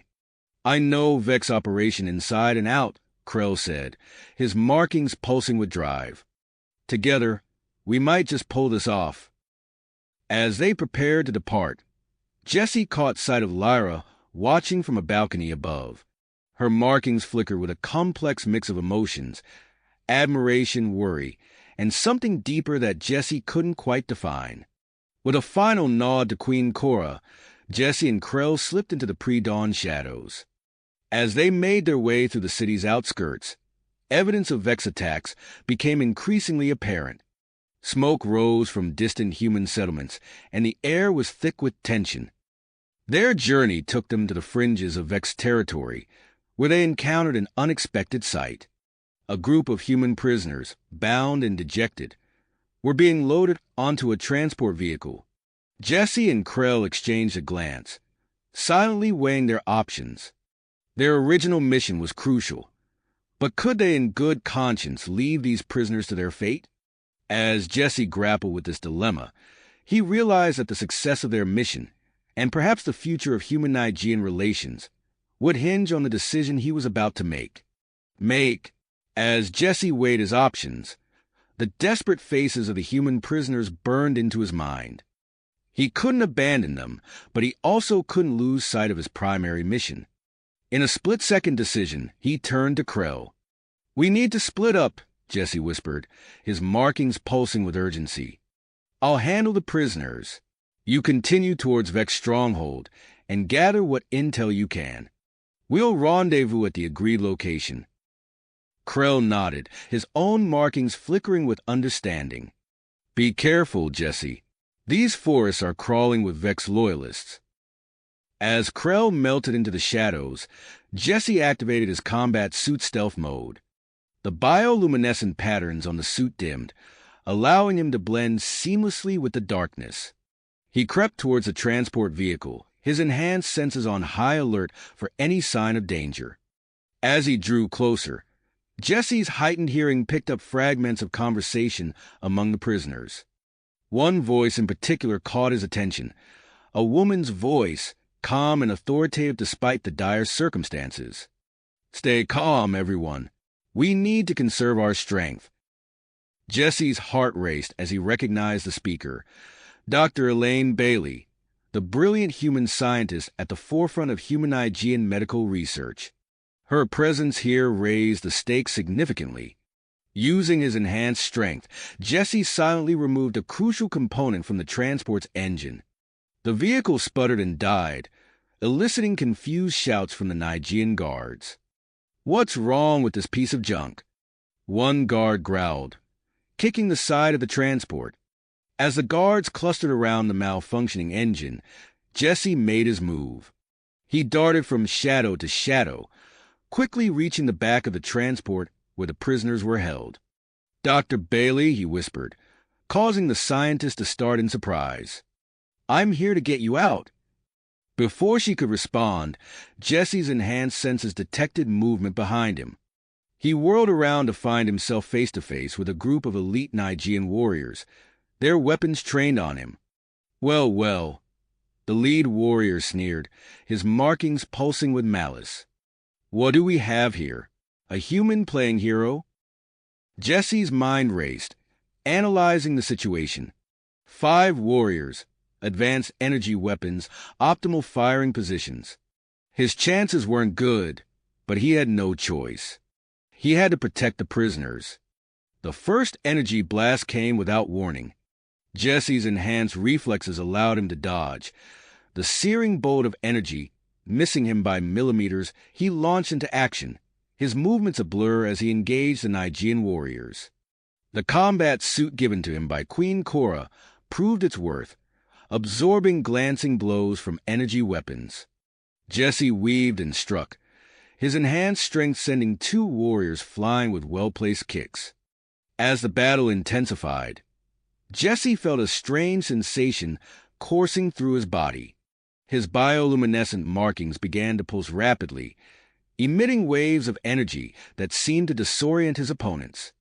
The Nigean warriors staggered, their own markings flickering erratically. Taking advantage of their confusion, Jesse pressed his attack. He moved with incredible speed, disarming and disabling the remaining warriors without causing permanent harm. Within moments, the threat was neutralized. Panting heavily, Jesse turned back to the transport. The human prisoners stared at him in awe, their expressions a mix of fear and hope. "We need to move quickly," Jesse said, his voice steady despite the adrenaline coursing through him. He broke the locks on the transport, freeing the captives. "There's a hidden human settlement nearby. We'll be safe there." As they made their way through the dense Nigean forest, Jesse kept his senses attuned for any sign of pursuit. Dr. Bailey fell into step beside him, her eyes scrutinizing his glowing markings. "Fascinating," she murmured. "The integration of Nigean bioluminescence with human physiology is more advanced than I ever imagined possible." Jesse smiled grimly. "It's come in handy, but we can discuss the scientific implications later. Right now, we need to focus on getting to safety." They reached the hidden settlement just as dawn was breaking. Marcus Graves, the settlement's leader, greeted them with a mix of relief and suspicion. "Ambassador Jesse," Graves said, his weathered face etched with concern. "We've heard rumors of your transformation. I see they weren't exaggerated." As the freed prisoners were led away to receive medical attention, Graves pulled Jesse aside. "Lord Vex's forces have been moving in force. We've intercepted communications suggesting he's planning something big." Jesse's markings pulsed with concern. "I need to get to his stronghold. Stop this at the source." Dr. Bailey, overhearing the conversation, stepped forward. "I'm coming with you," she said firmly.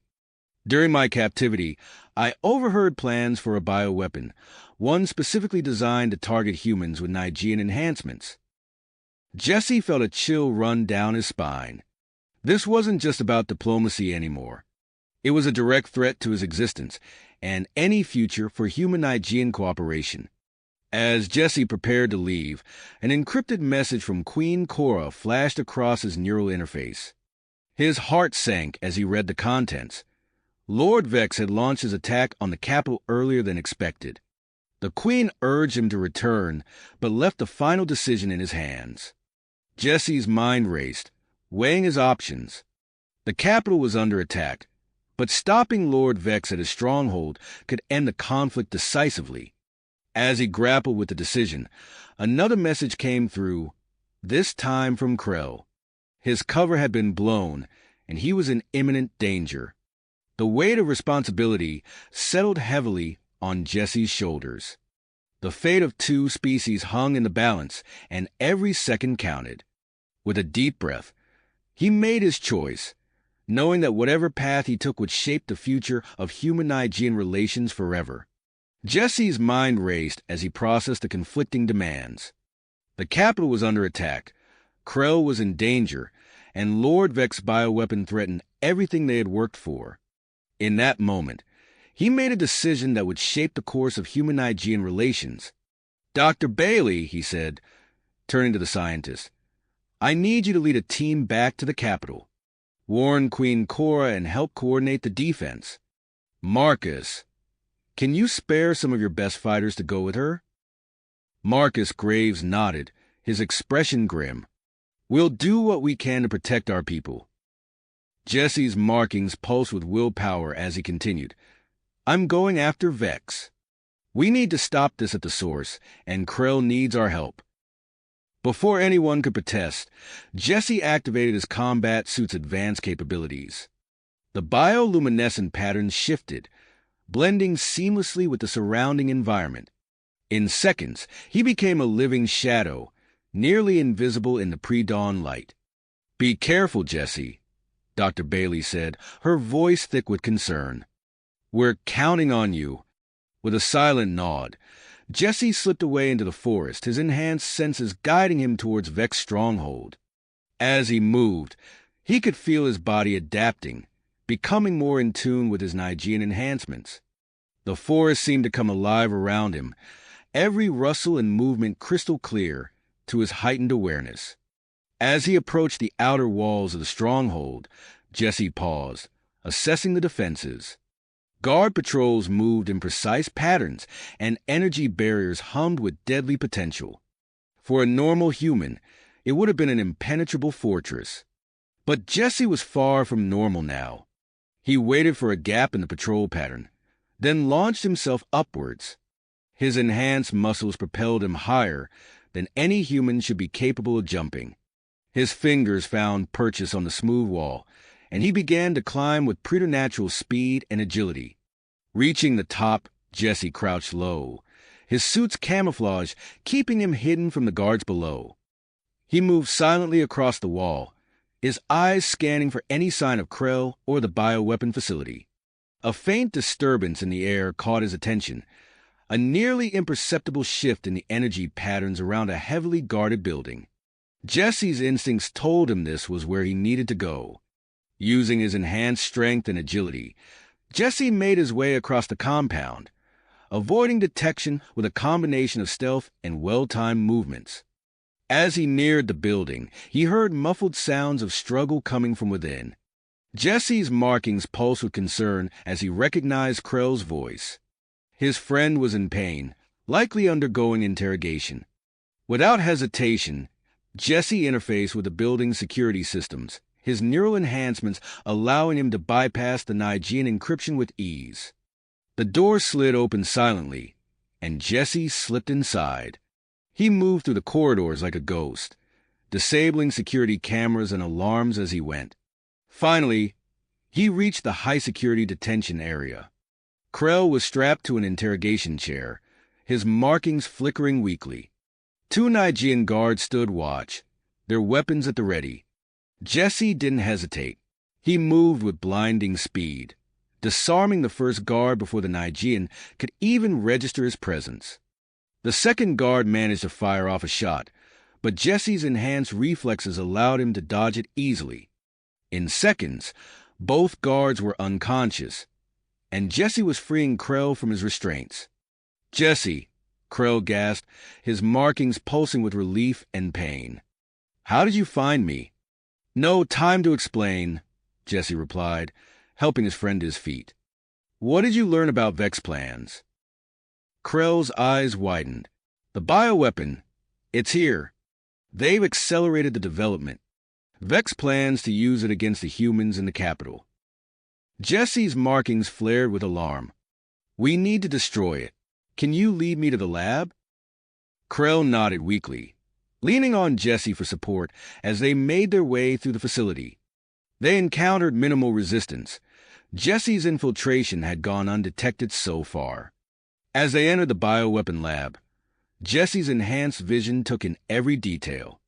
Complex machinery hummed ominously, and holographic displays showed the terrifying potential of the weapon. "We need to destroy everything," Jesse said, his voice hard. "No trace of this can remain."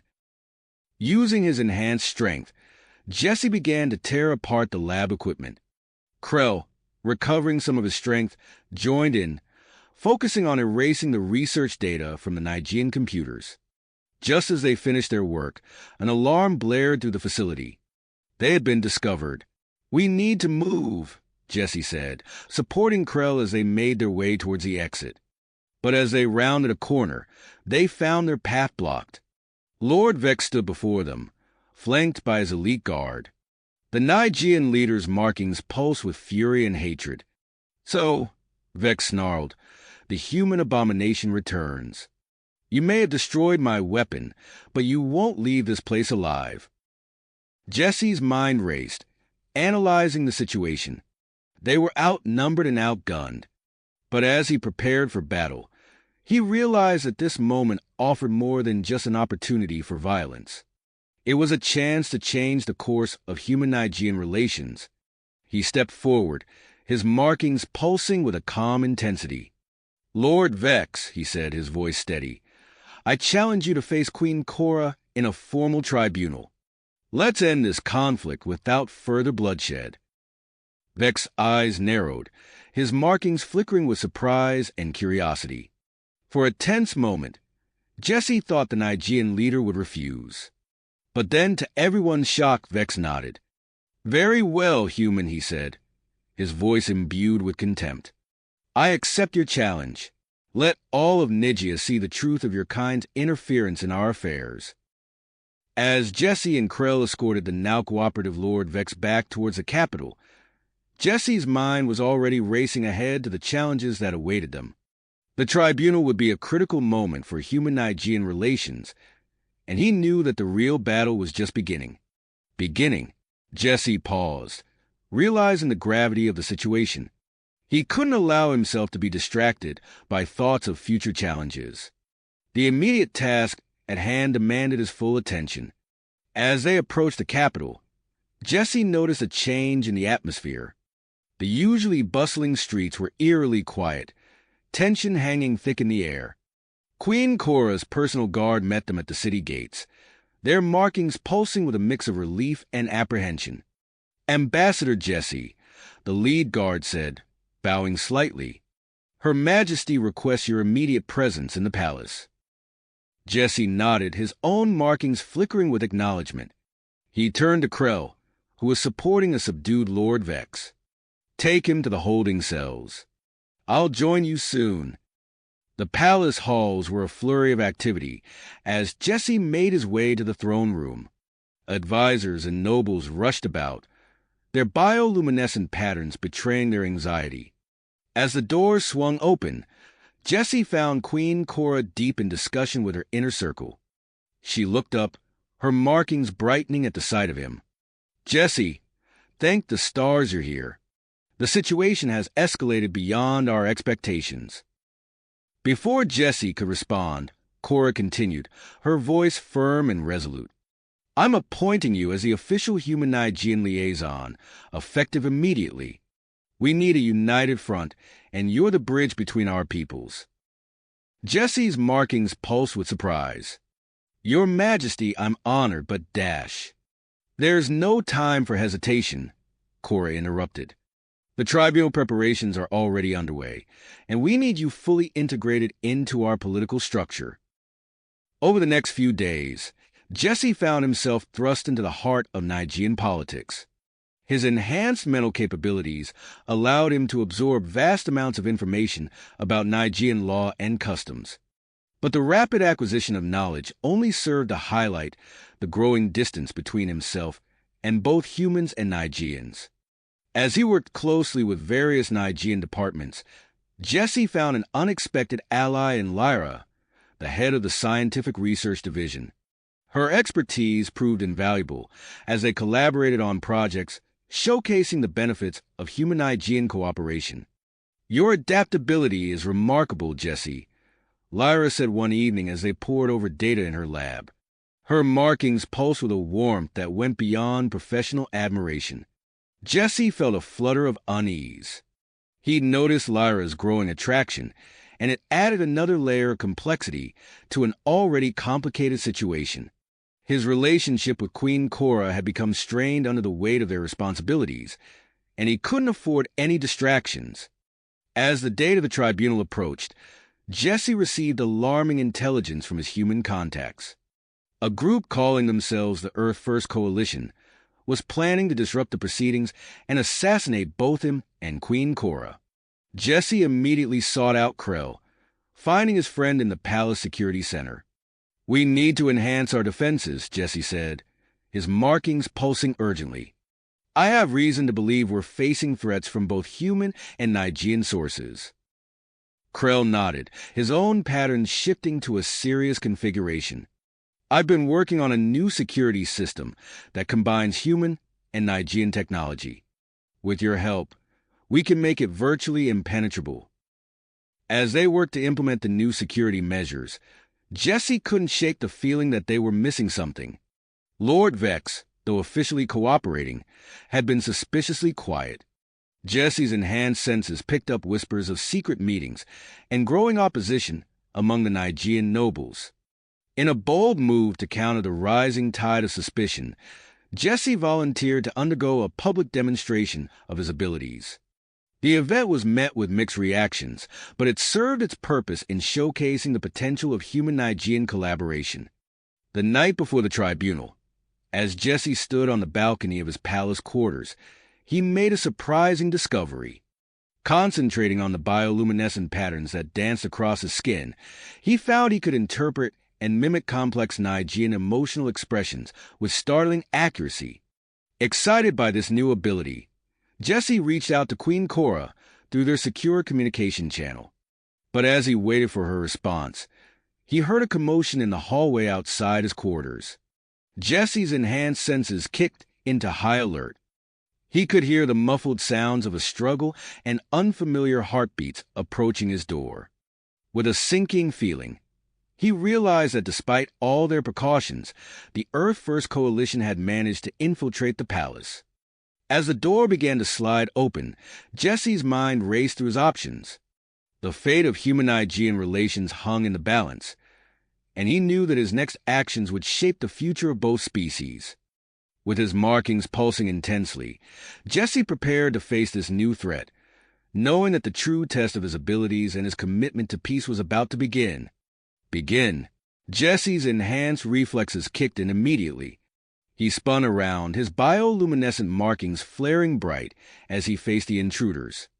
3 figures burst through the door, their faces hidden behind advanced stealth masks. Jesse's eyes narrowed as he recognized the Earth First Coalition insignia on their tactical gear. "Stand down," Jesse commanded, his voice firm and authoritative. The lead attacker raised a weapon, but Jesse was faster.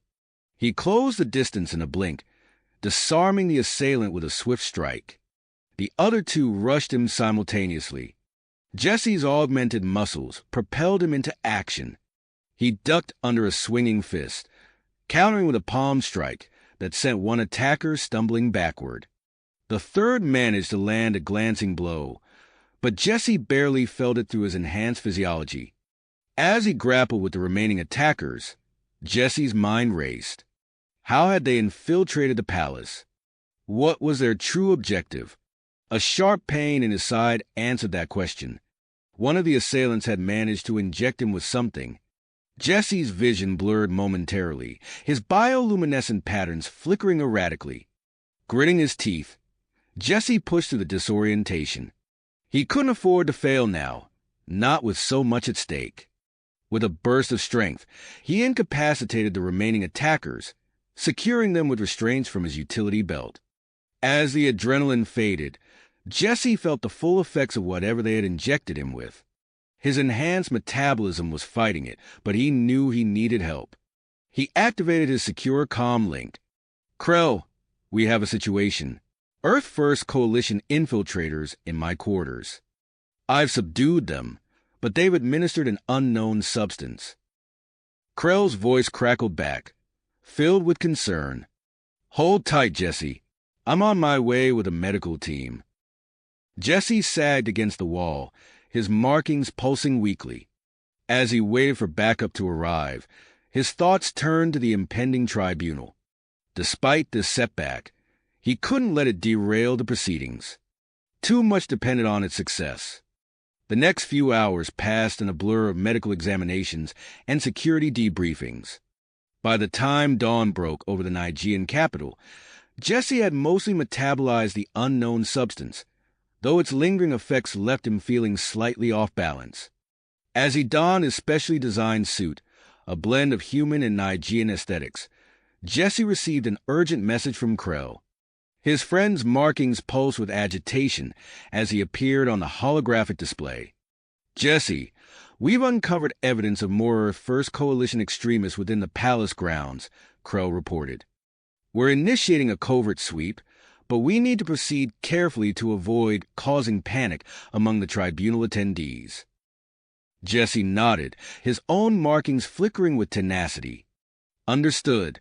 I'll alert Queen Cora and coordinate with her security forces. Keep me updated on any developments." As he made his way to the Grand Assembly Hall, Jesse's enhanced senses were on high alert. He scanned the corridors and chambers, noting the increased presence of guards trying to blend in with the growing crowd of dignitaries and attendees. Using subtle pulses of his bioluminescent markings, Jesse communicated silently with nearby Nigean guards, coordinating their movements and sharing information.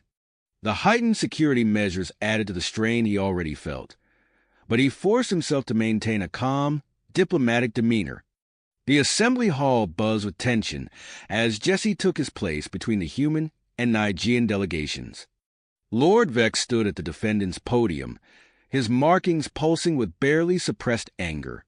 Queen Cora, resplendent in her royal regalia, presided over the proceedings from her elevated throne. As the tribunal began, Jesse felt the weight of two worlds on his shoulders. He knew that his words and actions in the coming hours would shape the future of human-Nigean relations. Taking a deep breath, he pushed aside his lingering physical discomfort and focused on the task at hand. The opening statements proceeded without incident, but Jesse remained vigilant. His enhanced hearing picked up whispered conversations among some of the Nigerian nobles, hinting at a growing faction that supported Lord Vex's position. This realization added to Jesse's stress, as he understood that the outcome of the tribunal was far from certain. As he prepared to present evidence of the benefits of human-Nigerian cooperation, Jesse's attention was drawn to a subtle change in the room's atmosphere. His enhanced senses detected a faint, unfamiliar scent in the air. With growing alarm, he realized a fast-acting neurotoxin was being released through the ventilation system. Without hesitation, Jesse sprang into action. He vaulted over the podium, his movements a blur to the startled onlookers. Reaching a concealed emergency panel, he smashed it open with his enhanced strength, releasing a neutralizing agent into the air. Chaos erupted in the assembly hall as the Earth First Coalition extremists revealed themselves. Jesse's combat training kicked in as he engaged the nearest attacker, his augmented reflexes allowing him to dodge a volley of energy blasts. Working in tandem with the Nigerian security forces, Jesse fought to protect the tribunal attendees. He weaved through the panicked crowd, incapacitating extremists with precisely aimed strikes. His bioluminescent markings flared brightly, serving as a beacon of hope amidst the confusion. As he grappled with a particularly skilled opponent, Jesse caught sight of Lord Vex attempting to slip away in the chaos. Using his unique ability to communicate through bioluminescence, he signaled to Krell, coordinating a pincer movement to cut off the Nigerian noble's escape route. Cornered and desperate, Lord Vex's markings pulsed with a mix of fear and defiance. "Wait," he called out as Jesse and Krell closed in. "I can give you information about other anti-human factions. Just promise me leniency." Jesse hesitated, his mind racing. The offer was tempting, but could they trust Vex? The choice before him could have far-reaching consequences for both humans and Nigerians. As the sounds of battle began to die down, Jesse realized that the resolution of this crisis would bring a new perspective to the tribunal. The very attack meant to disrupt human-Nigerian relations had instead showcased the potential of their cooperation. With the immediate threat contained, Jesse turned his attention back to Lord Vex, knowing that his next decision would set the tone for the resumed tribunal and the future of interspecies relations. The weight of responsibility settled heavily upon him, his bioluminescent markings pulsing with the intensity of the moment he had faced in the assembly hall. With a deep breath, Jesse turned to Lord Vex, his markings pulsing with a mix of caution and determination. "Your offer is noted, Lord Vex," Jesse said, his voice firm. "But right now, our priority is ensuring the safety of everyone in this room. You'll have your chance to speak during the tribunal." Krell moved swiftly, securing Lord Vex with energy restraints. As the last of the Earth First Coalition extremists were subdued, a tense calm settled over the assembly hall. Queen Cora, having been protected by her personal guard, stepped forward to address the shaken attendees. "This attack," she began, her bioluminescent patterns radiating authority, "was meant to divide us. Instead, it has shown us the strength of our cooperation."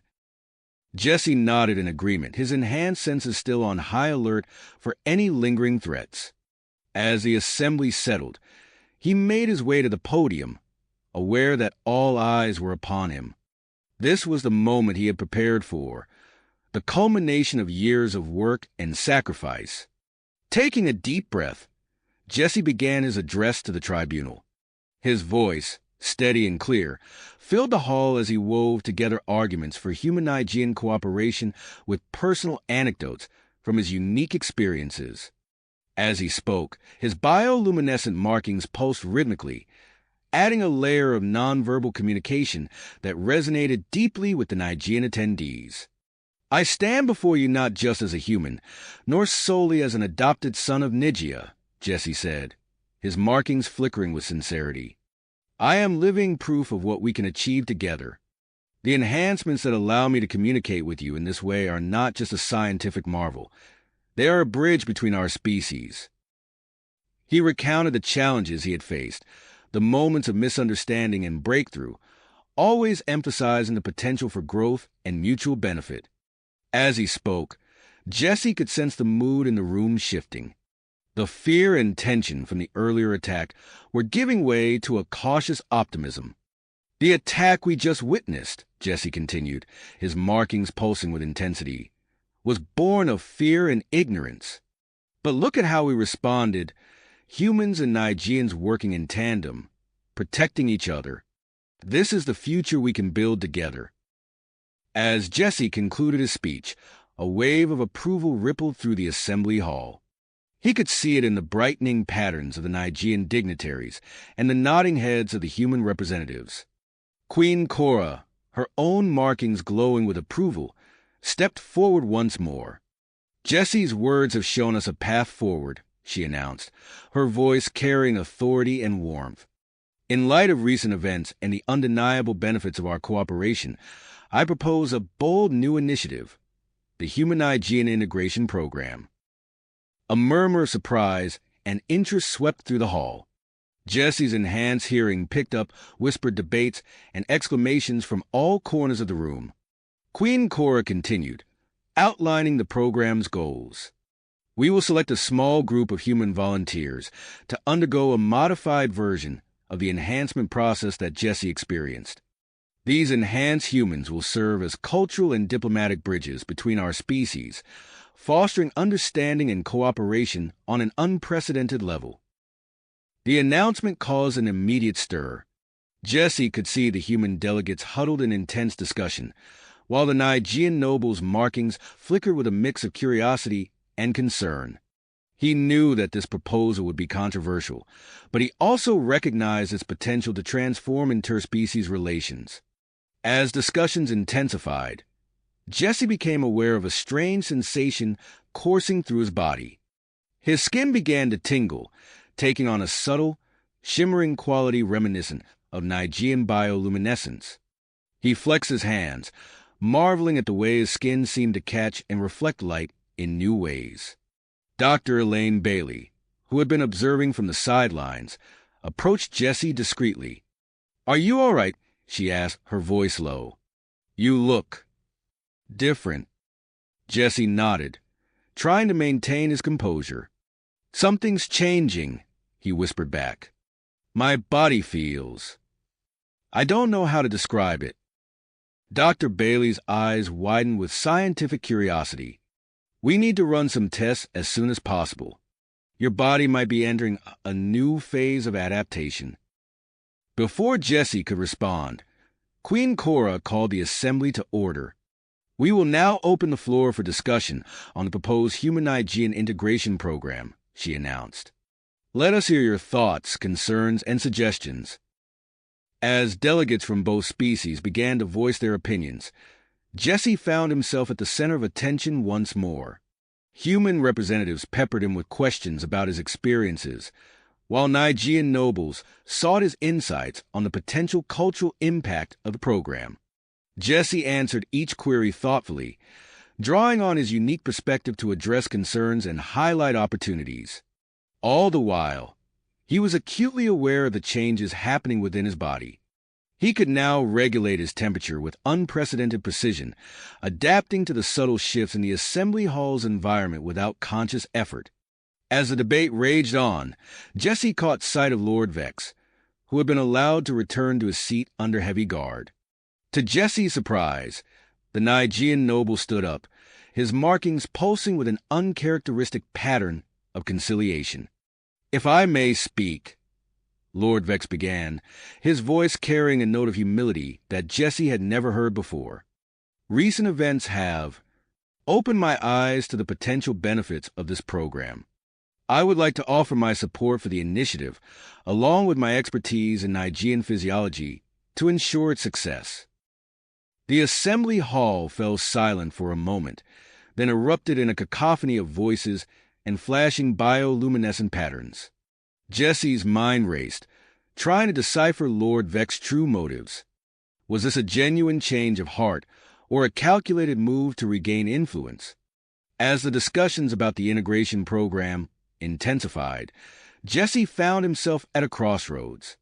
His evolving physiology, the weight of his new responsibilities, and the complex political landscape all demanded his attention. He knew that his next actions would be crucial in shaping the future of human-Nigerian relations.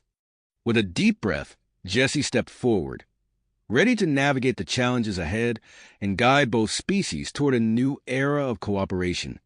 The true test of his abilities and the future of interspecies harmony was about to begin.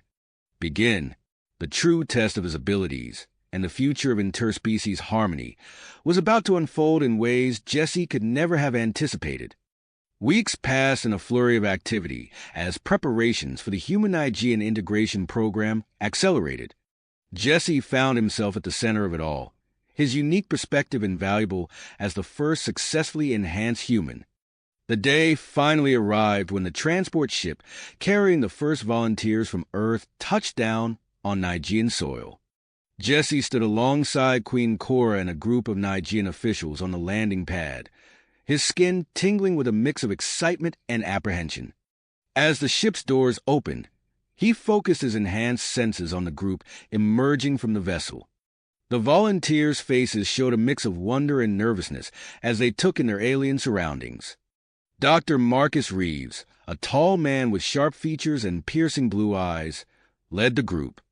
Jesse stepped forward to greet him, extending his hand in the human fashion, while his bioluminescent markings pulsed a traditional Nigerian welcome. "Welcome to Nigeria, Dr. Reeves," Jesse said, his voice steady despite the gravity of the moment. Dr. Reeves grasped Jesse's hand firmly, his eyes widening slightly at the sight of Jesse's markings. "Thank you, Jesse. It's an honor to meet you in person. Your transmissions from Nigeria have been illuminating, to say the least." As Jesse guided the group through formal introductions with Queen Cora and the Nigerian officials, he noticed subtle signs of stress among the volunteers. Enhanced hearing picked up elevated heart rates, while his ability to read bioluminescent patterns allowed him to sense the anxiety radiating from the humans. Leaning close to Queen Cora, Jesse whispered, "They're overwhelmed. We should consider a more gradual acclimatization process." Queen Cora nodded almost imperceptibly, her own markings pulsing in agreement. She addressed the group, her voice warm and reassuring. "We understand this is a significant transition for you all. We've prepared comfortable quarters where you can rest and adjust to Nigerian conditions before beginning the program in earnest." Over the next few days, Jesse worked tirelessly to help the volunteers acclimate. He conducted orientation sessions, explaining the intricacies of Nigerian culture and the responsibilities that came with their future enhanced abilities. During these sessions, he found himself the subject of intense curiosity. "Your markings," one volunteer, a young woman named Sarah, observed during a break. "They're different from the Nigerians. More human somehow." Jesse nodded, his markings pulsing softly. "My physiology is still evolving, adapting to the enhancements in ways we're still trying to understand." This comment caught Dr. Reeves' attention. The scientist approached Jesse, his eyes alight with scientific curiosity. "Jesse, I've been meaning to discuss something with you. Your unique biology could be the key to refining the enhancement process for future volunteers. Would you be willing to undergo a series of scans and tests?" Jesse hesitated, a flicker of unease passing through him. The idea of being a test subject stirred uncomfortable memories of his initial transformation. But he recognized the importance of the research. "I understand the necessity, Dr. Reeves. I'll do it." As the first group of volunteers began the enhancement process, Jesse found himself dividing his time between overseeing their progress and undergoing tests with Dr. Reeves. It was during one of these sessions that Jesse experienced a sudden, intense physiological change. He was lying in a scanner when a wave of sensation washed over him. His skin began to emit a soft, pulsating glow, different from his usual bioluminescent patterns. The room around him seemed to shimmer, and suddenly he could perceive complex electromagnetic fields emanating from the equipment and the people around him. "Dr. Reeves," Jesse called out, his voice tight with a mix of wonder and alarm. "Something's happening." The scientist rushed to Jesse's side, his own electromagnetic signature, a swirl of blues and greens in Jesse's new perception. "What is it? What are you experiencing?" Jesse described the changes, watching as Dr. Reeves' field flickered with excitement and concern. The scientist immediately called for Queen Cora, insisting on a full medical examination. The examination revealed the extent of Jesse's continuing evolution. His body was integrating aspects of Nigean biology in ways previously thought impossible. This discovery sent ripples of excitement and concern through the scientific community on Nigia. As Jesse grappled with his new abilities, reports began to surface of unrest on Earth. News of the integration program had sparked heated debates and protests. Jesse realized that the success of the program on Nigia was crucial not only for interspecies relations, but also for maintaining stability on Earth. In response, Jesse proposed the creation of a joint human-Nigean public relations team. Queen Cora approved the initiative, recognizing the need for transparency and open communication. As Jesse worked to implement these new measures, he became increasingly aware of a growing attraction between himself and Lyra, the Nigean scientist. Their close collaboration on studying his evolving physiology had led to a deep mutual understanding. However, his feelings for Queen Cora remained strong, creating an emotional conflict that added to the complexity of his situation. The situation became even more complicated when Dr. Reeves discovered an anomaly in Jesse's brain scans. The formation of new neural pathways suggested that Jesse's cognitive abilities were enhancing beyond initial expectations.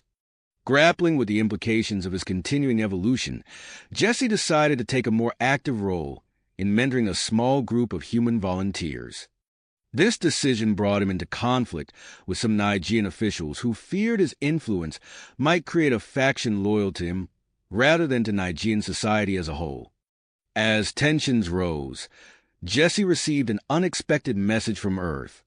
A group of influential human leaders, concerned about the rapid pace of the integration program, requested his return to Earth for consultations. Queen Cora, sensing Jesse's inner turmoil, arranged for a private meeting in the palace gardens. As they walked among the bioluminescent flora, she expressed her concerns about the growing complications of the integration program. Their conversation was interrupted by the sudden appearance of Lord Vex. His markings pulsed with urgency as he approached. "Your Majesty, Jesse, I apologize for the intrusion, but I've uncovered evidence of a plot. Extremist factions on both Earth and Nigia are planning to sabotage the program." Jesse's newly enhanced senses picked up the tension radiating from Lord Vex. He could see the complex interplay of electromagnetic fields between the three of them, a visual representation of the gravity of the situation. With the fate of two worlds hanging in the balance, Jesse found himself at a crossroads. The decision to return to Earth or stay and confront the alleged plot loomed before him, each choice carrying profound implications for the future of human-Nigerian relations and his own increasingly complex identity. Jesse's mind raced as he processed Lord Vex's revelation. The electromagnetic fields around them pulsed with tension, visible only to Jesse's enhanced senses. He exchanged a meaningful glance with Queen Cora, their silent communication speaking volumes. "We need to act quickly," Jesse said, his voice low and urgent. "Your Majesty, with your permission, I'd like to remain on Nigia to investigate this threat." Queen Cora nodded, her markings flashing with approval. "Agreed. But what are the requests from Earth?" Jesse's brow furrowed as he considered the dilemma. Suddenly, an idea struck him. A holographic broadcast, he proposed. We can address their concerns remotely while continuing our work here. An excellent suggestion, Queen Cora agreed. Lord Vex, gather whatever evidence you have. We'll need to move carefully to avoid tipping off the conspirators. As they dispersed to set their plans in motion, Jesse sought out Dr. Marcus Reeves. He found the scientist in his makeshift laboratory, poring over data from Jesse's latest scans. Dr. Reeves, Jesse called, causing the man to look up. We need to prepare a comprehensive presentation on the enhancement process for a broadcast to Earth. Reeves' eyes lit up with enthusiasm. Of course! I've been analyzing your latest results, and the data is fascinating. Your neural pathways are... As Reeves spoke, Jesse focused his electromagnetic perception on the scientist. What he saw gave him pause. Reeves' energy signature flickered with an underlying pattern that seemed off. It was subtle, but to Jesse's enhanced senses, it stood out like a beacon. Masking his suspicion, Jesse engaged Reeves in discussion about the presentation. Over the next few hours, they worked closely, compiling data and preparing visual aids. All the while, Jesse's mind worked overtime, analyzing every word and gesture from the scientist. When Reeves excused himself to retrieve additional data from his quarters, Jesse took the opportunity to access the scientist's computer terminal. His fingers flew over the keyboard, bypassing security measures with ease, another unexpected benefit of his enhancements. What he found sent a chill down his spine. Encrypted communications with Earth-based organizations, discussions of containment strategies for enhanced humans, and plans to sabotage the integration program. The evidence was damning. Jesse quickly copied the files and erased his digital footprints. He needed to inform Queen Cora, but first he had another lead to follow. Using the information provided by Lord Vex, Jesse assembled a small team, including his friend Krell. They set out for the abandoned mining facility on the outskirts of the capital, moving under the cover of darkness. The facility loomed before them, a hulking silhouette against the night sky. Jesse's enhanced vision picked out the patrolling guards, their movements betraying a military precision at odds with their civilian disguises. Krell, Jesse whispered, take the team around the back. I'll create a distraction at the main entrance. As his team moved into position, Jesse approached the facility's entrance. He focused his mind, channeling his newfound abilities. The bioluminescent patterns on his skin began to pulse and swirl in mesmerizing patterns, mimicking the signature of a malfunctioning Nigean energy core. The guards at the entrance tensed, their attention drawn to the apparent emergency. In their moment of distraction, Jesse's team slipped inside the facility. Moving silently through the corridors, Jesse used his electromagnetic sense to navigate and avoid detection. As they neared the central chamber, he held up a hand, signaling the team to stop. Voices drifted from beyond the door, a mix of human and Nigean. The broadcast is our best chance, a gruff human voice said. If we can make it look like the enhancements are failing catastrophically, public opinion will turn against the program overnight. Jesse's eyes hardened. He signaled to Krell, ready to move in and apprehend the conspirators. But fate had other plans. A patrolling guard rounded the corner, spotting them instantly. "Intruders!" he shouted, raising his weapon. The next few moments were a blur of motion and energy blasts.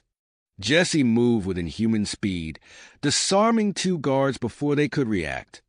Krell and the team engaged the others, the sounds of struggle echoing through the facility. Jesse burst into the central chamber, catching the conspirators off guard. His eyes widened as he recognized faces from both human and Nigean delegations. But there was no time for shock. A high-ranking Nigean noble raised a weapon, its design unlike anything Jesse had seen before. He dodged the energy blast, feeling the heat of it pass inches from his face.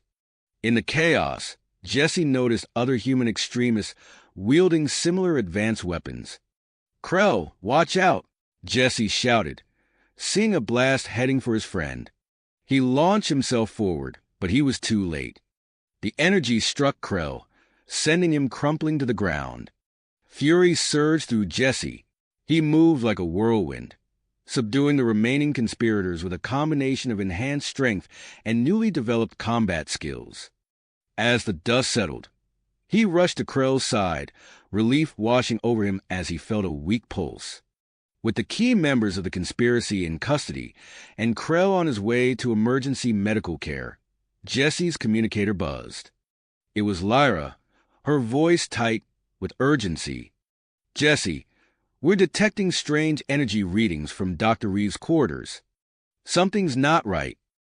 "I'm on my way," Jesse replied, his mind already racing ahead to the confrontation to come.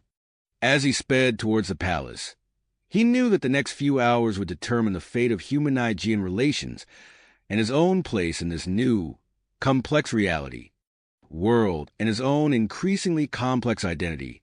With a deep breath, Jesse steeled himself for the broadcast to Earth. He stood before the holographic projector, flanked by Queen Cora and Dr. Reeves. As the countdown began, Jesse felt a subtle shift in the electromagnetic field around him, a tingling sensation that set his enhanced senses on edge.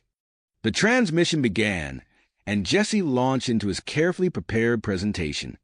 "Greetings from Nigia," he began, his voice clear and steady. "I stand before you today as a living example of the integration program's success." Suddenly, a violent surge of energy rippled through the room. The holographic equipment flickered and died, plunging the chamber into darkness. Jesse's enhanced vision adjusted quickly, allowing him to see the confusion and panic spreading among the officials present. Before anyone could react, the doors burst open. Armed figures poured into the room, a mix of human and Nigean insurgents. Their weapons hummed with an energy signature Jesse had never encountered before. "Nobody move," a commanding voice bellowed. Through the chaos, a tall Nigean figure strode forward, his bearing unmistakably military. "I am Commander Zax, and this broadcast is over." Jesse's mind raced as he assessed the situation. His electromagnetic perception revealed the intricate web of energy signatures surrounding them, the disabled equipment, the advanced weapons, and the unique patterns of each individual in the room. As the insurgents secured the chamber, Jesse caught Queen Cora's eye. Her bioluminescent markings pulsed in a pattern only he could decipher. "Stay calm," she signaled. "Wait for an opportunity."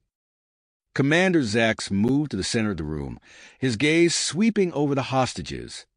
"The integration program ends today," he declared. "Nigia will return to its true path, free from outside influence." Jesse watched as the commander coordinated his forces, noting the subtle flaws in their formation. He focused his enhanced senses, mapping out the room's power conduits and the electromagnetic signatures of the insurgents' weapons. In a moment of inspiration, Jesse realized he could use his newfound abilities to turn the tables. He began to subtly manipulate the nearby power conduits, building up an electromagnetic charge. "Queen Cora," Jesse whispered, his bioluminescent patterns conveying a complex message. "There's a hidden defense system in this room, isn't there?" The Queen's eyes widened in understanding. With an almost imperceptible nod, she confirmed Jesse's suspicion. As Commander Zax launched into a tirade against human interference, Jesse prepared to act. He caught Cora's eye once more, their bioluminescent patterns synchronizing in a silent countdown. 3, 2, 1. Jesse released a built-up electromagnetic charge, sending a pulse through the room that overloaded the insurgents' weapons. Simultaneously, Queen Cora activated the hidden defense system. Stun fields erupted from concealed emitters, incapacitating several attackers instantly. Chaos erupted as Jesse sprang into action. He moved with inhuman speed, disarming two insurgents before they could react. Across the room, Queen Cora demonstrated her own combat prowess, her movements fluid and precise. Commander Zax, momentarily stunned by the sudden turn of events, quickly regained his composure. He charged at Jesse, his face contorted with rage. You're the cause of all this. Jesse met the commander's attack head-on. Their combat was a blur of motion, each strike and counterstrike, showcasing the full extent of Jesse's enhanced abilities.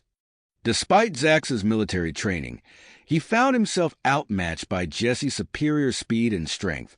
With a final, decisive move, Jesse incapacitated the commander, sending him crashing to the ground. The remaining insurgents, seeing their leader fall, quickly surrendered to the rallying Nigerian security forces. As the last of the attackers were subdued, Jesse turned his attention to the disabled broadcast equipment. Working alongside Nigerian technicians, he used his electromagnetic manipulation to boost the signal's strength, bringing the system back online with unprecedented clarity. The holographic projector flickered to life, and Jesse found himself once again facing the expectant audience on Earth. This time, however, the scene behind him told a very different story. "People of Earth," Jesse began, his voice steady despite the chaos of the past few minutes. "What you just witnessed was an attempt to derail the integration program, but it has instead become a powerful demonstration of what we can achieve together." Queen Cora stepped forward, joining Jesse in the broadcast. "The challenges we face are real," she added, "but so are the benefits of our cooperation.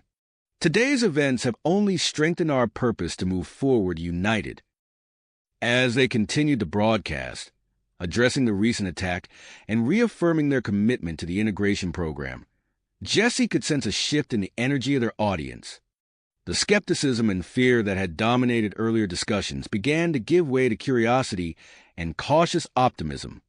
With the immediate crisis perseverance, Jesse's mind turned to the broader implications of what had transpired. The existence of anti-integration cells on both planets, the advanced weapons used by the insurgents, and the disappearance of Dr. Reeves all pointed to a larger conspiracy. As the broadcast concluded, Jesse knew that his role in the integration program had irrevocably changed. The challenges ahead were more complex than ever, but for the first time since his arrival on Nigia, he felt truly equipped to face them. Queen Cora approached Jesse as the transmission ended, her expression a mix of gratitude and tenacity. "Jesse," she said, her voice low, "we have much to discuss. The security of both our worlds depends on what we do next." Jesse nodded, acutely aware of the weight of responsibility settling on his shoulders. As he prepared to delve into the aftermath of the attack, he couldn't help but notice the way Lyra watched him from across the room. Her gaze filled with a combination of admiration and something deeper, more personal. The path ahead was uncertain, fraught with political intrigue, scientific mystery, and personal complications. But as Jesse surveyed the room, taking in the determined faces of his human and Nigerian allies, he knew that whatever challenges lay ahead, they would face them together. Together. As Jesse pondered the challenges ahead, his communicator buzzed with an urgent message from Lyra. "Jesse, we need to talk. It's about the graduates." His brow furrowed as he read the message. The first class of fully enhanced human volunteers was set to graduate in mere days, a milestone that would cement the success of the integration program. But Lyra's tone suggested trouble. "I have to go," Jesse said to Queen Cora, his voice tight with concern. "There's an issue with the graduates." Cora nodded, her bioluminescent patterns pulsing with understanding. "Go. We'll continue our discussion later."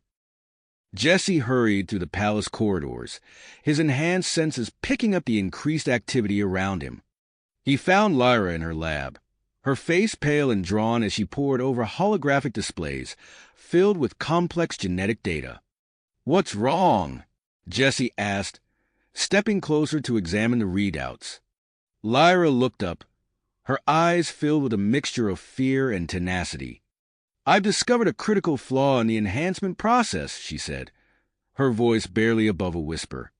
"If we don't address it immediately, the graduates could experience severe physiological instabilities within weeks."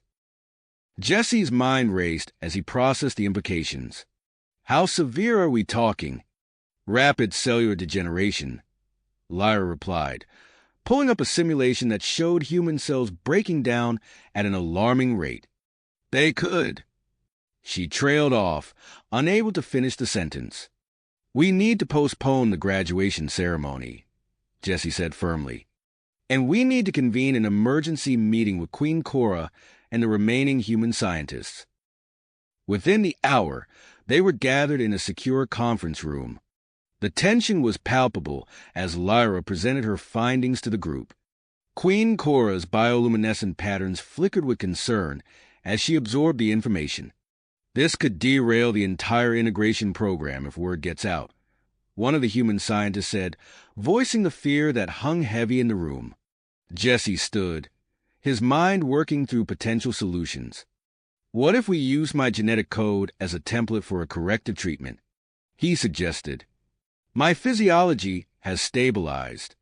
We could extract the necessary material and use it to create a fix for the graduates." The room fell silent as the implications of Jesse's proposal sank in. Queen Cora was the first to speak, her voice filled with worry. "Jesse, the procedures required to extract that much genetic material could be extremely risky. We don't fully understand how your enhancements might react." "I'm aware of the risks," Jesse replied, his dedication evident in his steady gaze. "But the success of the integration program is worth it. These graduates volunteered, trusting us to keep them safe. We owe them this chance."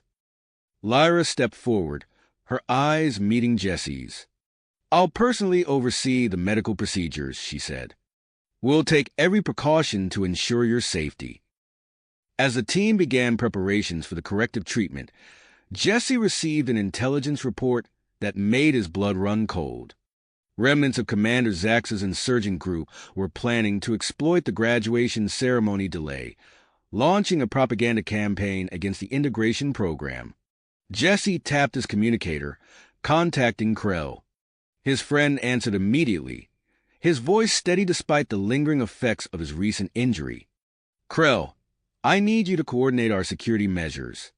The insurgents are making a move." "Consider it done," Krell replied.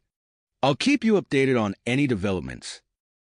Over the next several days, Jesse underwent a series of grueling medical procedures. Each extraction left him feeling weaker, his enhanced abilities flickering like a fading light. Queen Cora remained by his side throughout, her presence a comforting constant in the midst of his pain. In the lab next door, Lyra worked tirelessly with her team to develop the corrective treatment. Her dedication was evident in the dark circles under her eyes and the empty stimulant packets that littered her workstation. As Jesse lay recovering from another procedure, his communicator buzzed with an alert. The insurgent group had launched a series of coordinated cyber attacks on Nigean communication networks, flooding them with misinformation about the integration program. Despite his weakened state, Jesse pushed himself up, focusing his electromagnetic manipulation abilities to assist in defending against the attacks. He gritted his teeth against the strain, feeling the energy pulse through his body as he worked to counter the digital assault. Finally, after days of intense work and mounting tension, Lyra burst into Jesse's recovery room, her face alight with triumph. "It's ready," she announced. "The corrective treatment is complete." Jesse watched via secure feed as the treatment was administered to the graduating class. Over the next few days, reports came in of significant improvements. The cellular degeneration had halted, and their enhanced abilities were stabilizing. As Jesse focused on rebuilding his strength, he received word that a high-ranking Earth diplomat, Ambassador Bailey, had arrived on Nigia. She demanded an explanation for the delayed ceremony and the rumors of complications that had begun to circulate. Pushing through his lingering fatigue, Jesse prepared to meet with the ambassador alongside Queen Cora and Lyra. As they walked to the meeting room, Jesse caught sight of his reflection in a polished surface. He paused, noticing subtle new patterns in his bioluminescent markings. It seemed his physiology was continuing to evolve in ways they had yet to understand. Taking a deep breath, Jesse straightened his posture and stepped into the meeting room. The challenges ahead were numerous: addressing the ambassador's concerns, managing the growing faction of graduates who viewed him as a messianic figure, and unraveling the mysteries of his own changing body. But as he began to speak, outlining the recent events with careful transparency, Jesse knew that this was just the beginning of a new chapter in human-Nigean relations. The meeting concluded with a tentative agreement to proceed with the rescheduled graduation ceremony, albeit under heightened security measures. As the day of the ceremony arrived, Jesse stood before a mirror in his quarters, adjusting his formal attire. The past weeks had been a whirlwind of recovery, preparation, and diplomacy. He took a deep breath, centering himself for the task ahead. The grand assembly hall of the Nigean palace buzzed with anticipation as Jesse made his way to the podium. Enhanced human graduates filled the front rows, their faces a mix of excitement and nervousness. Nigerian officials, including Queen Cora and Lyra, occupied the elevated seating area, while Ambassador Bailey sat with other Earth dignitaries in a place of honor. Jesse began his address, his voice clear and steady. Graduates, esteemed guests, today marks a pivotal moment in the history of both our worlds. Your dedication and courage have brought us to this point, and Suddenly, the hall's lighting flickered, plunging the room into momentary darkness. In that brief instant, Jesse's bioluminescent markings flared brightly, revealing an intricate pattern that had never been seen before. Gasps echoed through the assembly as the light stabilized. Queen Cora and Lyra exchanged concerned glances, their expressions a mix of worry and fascination. Jesse, momentarily thrown off balance, quickly regained his composure and continued his speech, addressing the graduates' achievements and the bright future ahead. As the ceremony concluded and the assembly dispersed, Jesse found himself approached by a group of graduates led by a young man with a determined expression. "Mr. Hollinger," the young man said, extending his hand. "I'm Ethan Bailey, Ambassador Bailey's son. My colleagues and I have a proposal we'd like to discuss with you." Jesse shook Ethan's hand, noting the firm grip and the intensity in his eyes. "What kind of proposal?" Ethan glanced at his fellow graduates before continuing. "We want to form a special task force under your leadership. With our enhanced abilities and your experience, we could be a formidable team in addressing the challenges facing the integration program." Before Jesse could respond, he noticed several Nigerian officials nearby, their bioluminescent patterns pulsing with unease. The idea of a human-centric power block within Nigerian society clearly made them uncomfortable. "That's an interesting proposition, Ethan," Jesse said carefully. "But it's not a decision I can make unilaterally. We'd need to discuss this with Queen Cora and the Nigerian Council." As if on cue, Queen Cora approached, her expression grave. "Jesse, I've just received an urgent message from our scientific council. We need to talk immediately." Jesse excused himself from the graduates and followed Queen Cora to a private chamber. Lyra joined them, her face etched with a mix of excitement and apprehension. "Our sensors have detected an anomalous energy signature in the northern continent," Queen Cora explained, pulling up a holographic map. "Initial scans suggest it could be related to ancient Nigerian technology, possibly even connected to the original enhancement process used on you, Jesse." Lyra leaned forward, studying the data. "This could be groundbreaking. If we can access this technology, it might help us further stabilize and potentially expand the abilities of our enhanced humans." Jesse nodded, his mind racing with the possibilities. "We need to investigate this immediately. I'll lead an expedition team." Queen Cora agreed, her bioluminescent patterns reflecting her concern. "We'll assemble a team consisting of you, Lyra, and a select group of enhanced human graduates. Given the sensitive nature of this discovery, We need to keep the team small and trustworthy.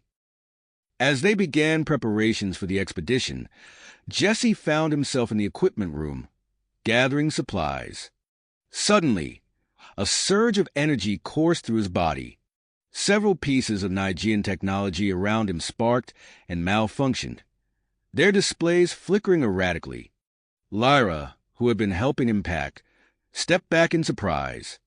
"Jesse, your electromagnetic abilities, they seem to be intensifying." Jesse stared at his hands, feeling the residual energy tingling through his body. "We need to figure out what's happening to me, and fast. This expedition might be our best chance."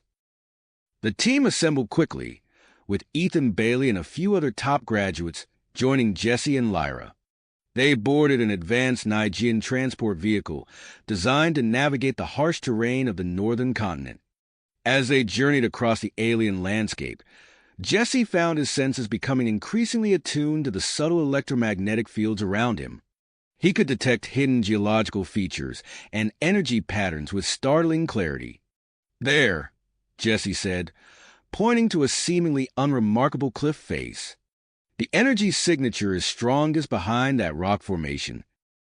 The team disembarked, using their enhanced strength and agility to navigate the treacherous terrain. As they approached the cliff, Jesse's bioluminescent markings began to pulse rhythmically, reacting to some unseen energy source. With a combination of Jesse's enhanced abilities and Nigerian technology, they uncovered a hidden entrance. The massive stone door slid open, revealing a vast underground complex of clearly Nigerian origin. As they ventured deeper into the facility, Jesse's markings continued to react, pulsing in complex patterns that seemed to activate dormant systems. Lights flickered to life, and ancient consoles hummed with awakening power. "This is incredible," Lyra breathed, her eyes wide as she took in the advanced technology surrounding them.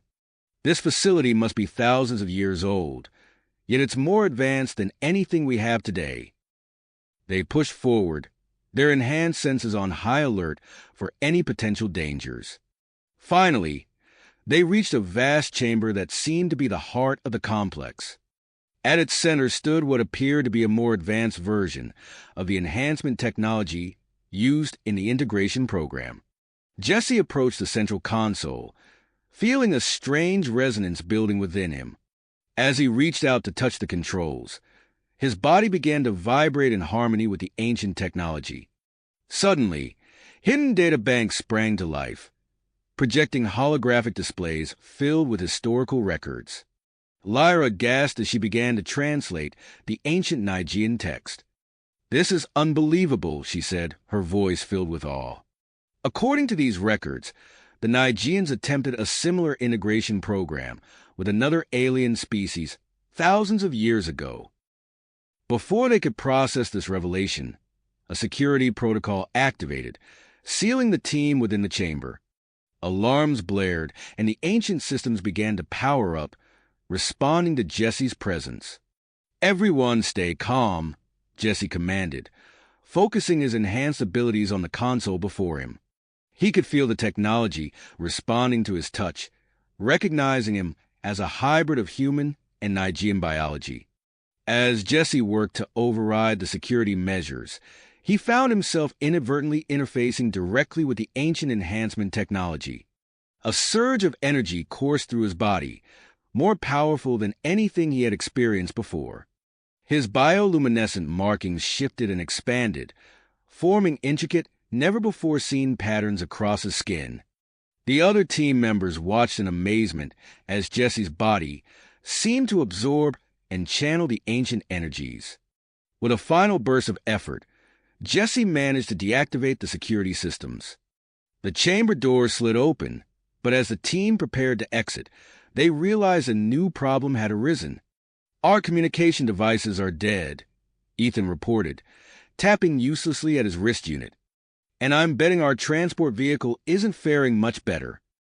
Jesse nodded grimly. "The energy surge must have affected the local electromagnetic field. We'll need to find another way back to the capital." As they emerged from the underground complex, they were met with an astonishing sight. A massive gathering of native Nigerian wildlife surrounded the entrance, drawn by the surge of ancient energies. Jesse stood at the forefront of the group, his newly altered physiology glowing with an otherworldly light. As he surveyed the challenges ahead, the journey back, the secrets they'd uncovered, and the changes within himself, he knew that the true test of the integration program was only just beginning.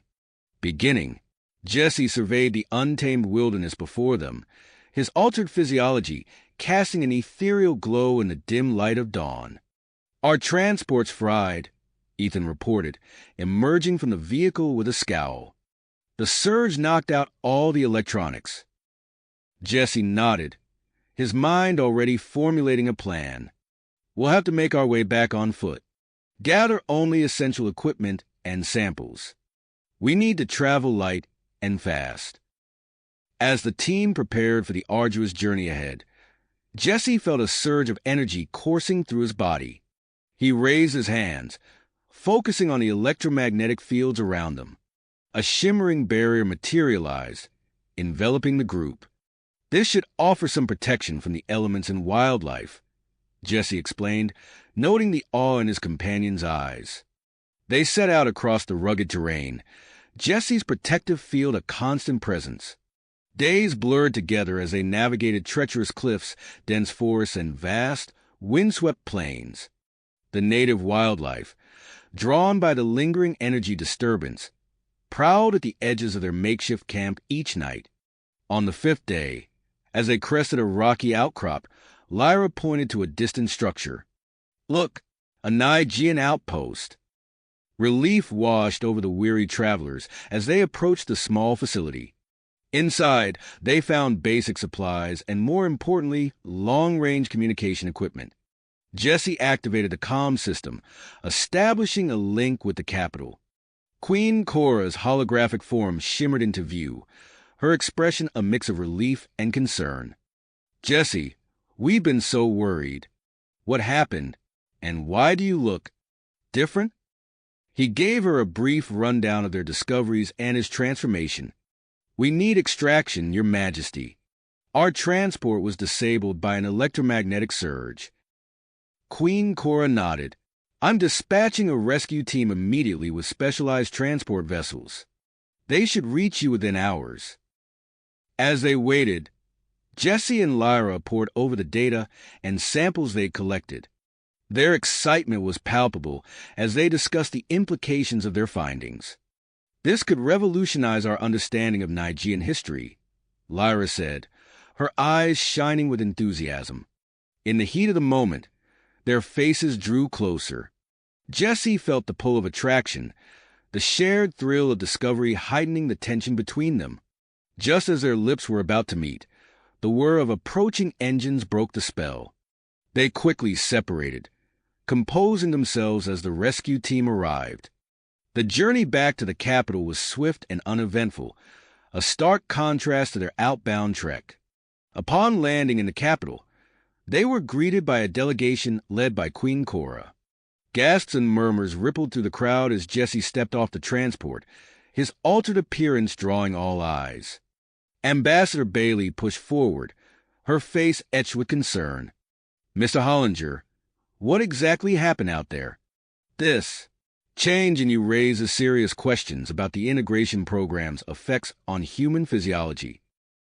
Before Jesse could respond, Queen Cora intervened. "We'll have time for a full debriefing later, Ambassador. For now, our team needs rest and medical attention." The following days were a whirlwind of medical examinations and debriefings.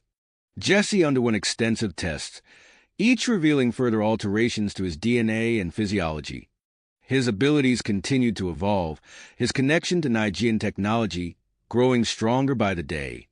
As the implications of their discovery became clear, Queen Cora called an emergency meeting of the Nigerian High Council. Jesse stood before the assembled leaders, acutely aware of the divide forming among them.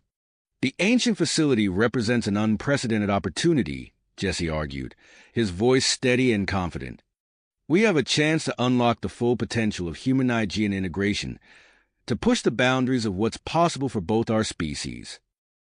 Murmurs of agreement mixed with grumbles of dissent. A stern-faced counselor rose to his feet. And at what cost? We risk diluting our genetic purity, losing what makes us Nigean. I move that we restrict access to the facility and halt any further enhancements. The debate raged on, with Jesse at its center.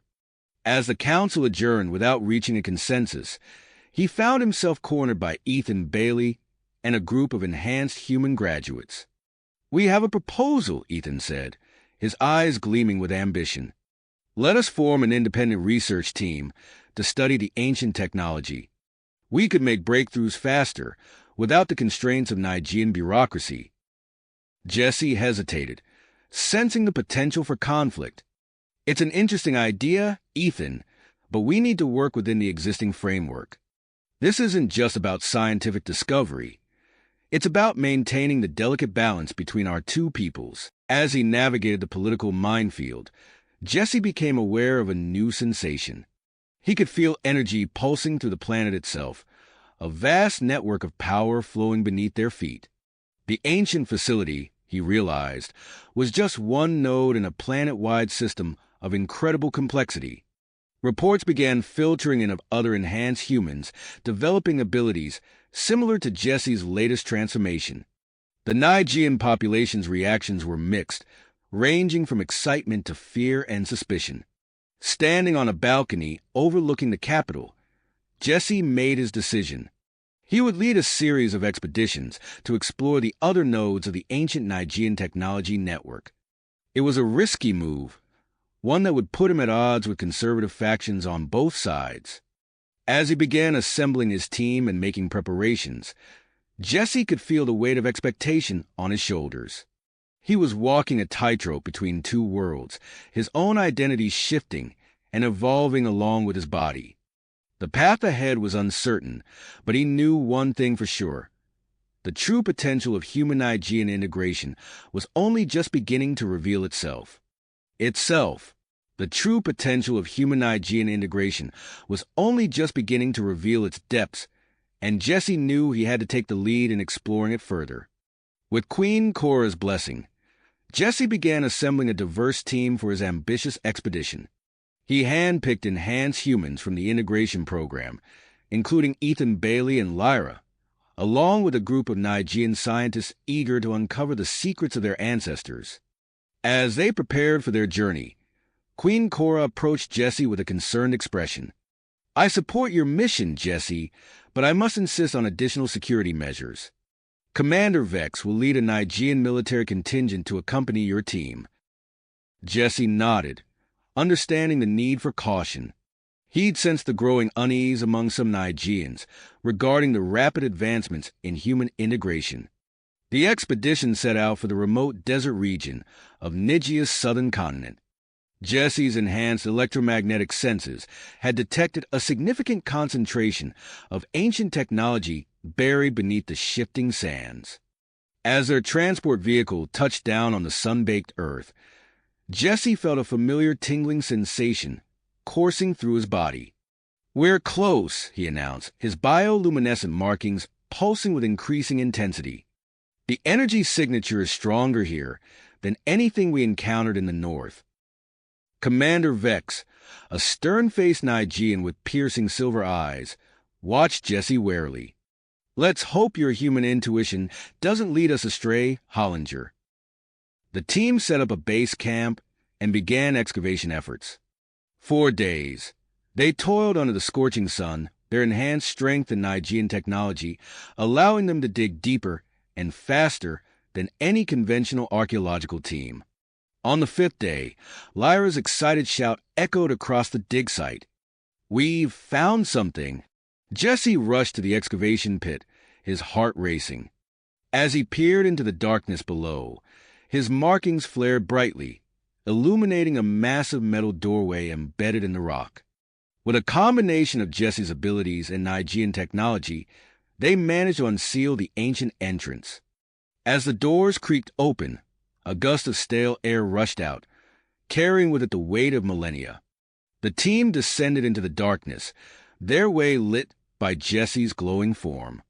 As they ventured deeper, dormant systems sprang to life around them, responding to Jesse's presence. They emerged into a vast chamber that dwarfed even the facility they'd discovered in the north. Holographic displays flickered to life, filling the air with shimmering images of ancient Nigeans. Lyra gasped as she began translating the flowing script. This is incredible. It's a complete history of ancient Nigean civilization. They had achieved levels of technology far beyond anything we possess today. Jesse approached the central console, feeling the familiar pull of the ancient technology. As he placed his hand on the smooth surface, his body began to change. His skin took on a metallic sheen, and he felt his consciousness expanding, merging with the complex systems around him. "Jesse," Ethan called out, his voice a mix of awe and concern. "What's happening to you?" Before Jesse could respond, a series of violent tremors shook the chamber. Alarms blared as holographic warnings flashed into existence. "The core is destabilizing," Jesse announced, his voice resonating with an otherworldly timbre. "Our presence has triggered some kind of defense mechanism. If we don't contain it, the resulting explosion could devastate the entire region." Commander Vex drew his weapon, pointing it at Jesse. "Stand down, Hollinger. We need to evacuate immediately." "There's no time," Jesse countered, his body now seamlessly integrated with the ancient technology. "I can redirect the energy, but I need to interface directly with the core systems." Without waiting for a response, Jesse moved towards the pulsing energy core at the center of the chamber. His team watched in amazement as his form seemed to meld with the ancient machinery. For several tense minutes, the chamber was filled with a cacophony of alarms and the crackling of energy. Then, suddenly, everything went silent. A massive electromagnetic pulse burst forth from the core, momentarily blinding the team. As their vision cleared, they saw Jesse standing before them, his metallic skin glowing with residual energy. The crisis had been averted, but at a cost. Every piece of technology in the chamber, including their communication equipment and transport vehicles, had been rendered inoperable. "Is everyone all right?" Jesse asked, his voice returning to normal as his body slowly reverted to its previous state. Nods and murmurs of assent answered him, but their relief was short-lived. Commander Vex's face was a mask of hardly restrained anger and fear. "What have you done, Hollinger? You've not only endangered this team, but potentially compromised Nigean security. The High Council will hear of this." As the implications of their discovery and the resulting incident began to sink in, Jesse realized that their journey was just getting started. The ancient technology had changed him once again, granting him unprecedented abilities, but also raising new questions and challenges. With their equipment disabled and tensions rising, Jesse knew they faced a difficult trek back to civilization. As he gazed at his team, a mix of tenacity and uncertainty in their eyes, he understood that the true test of human-Nigean integration was only beginning to unfold.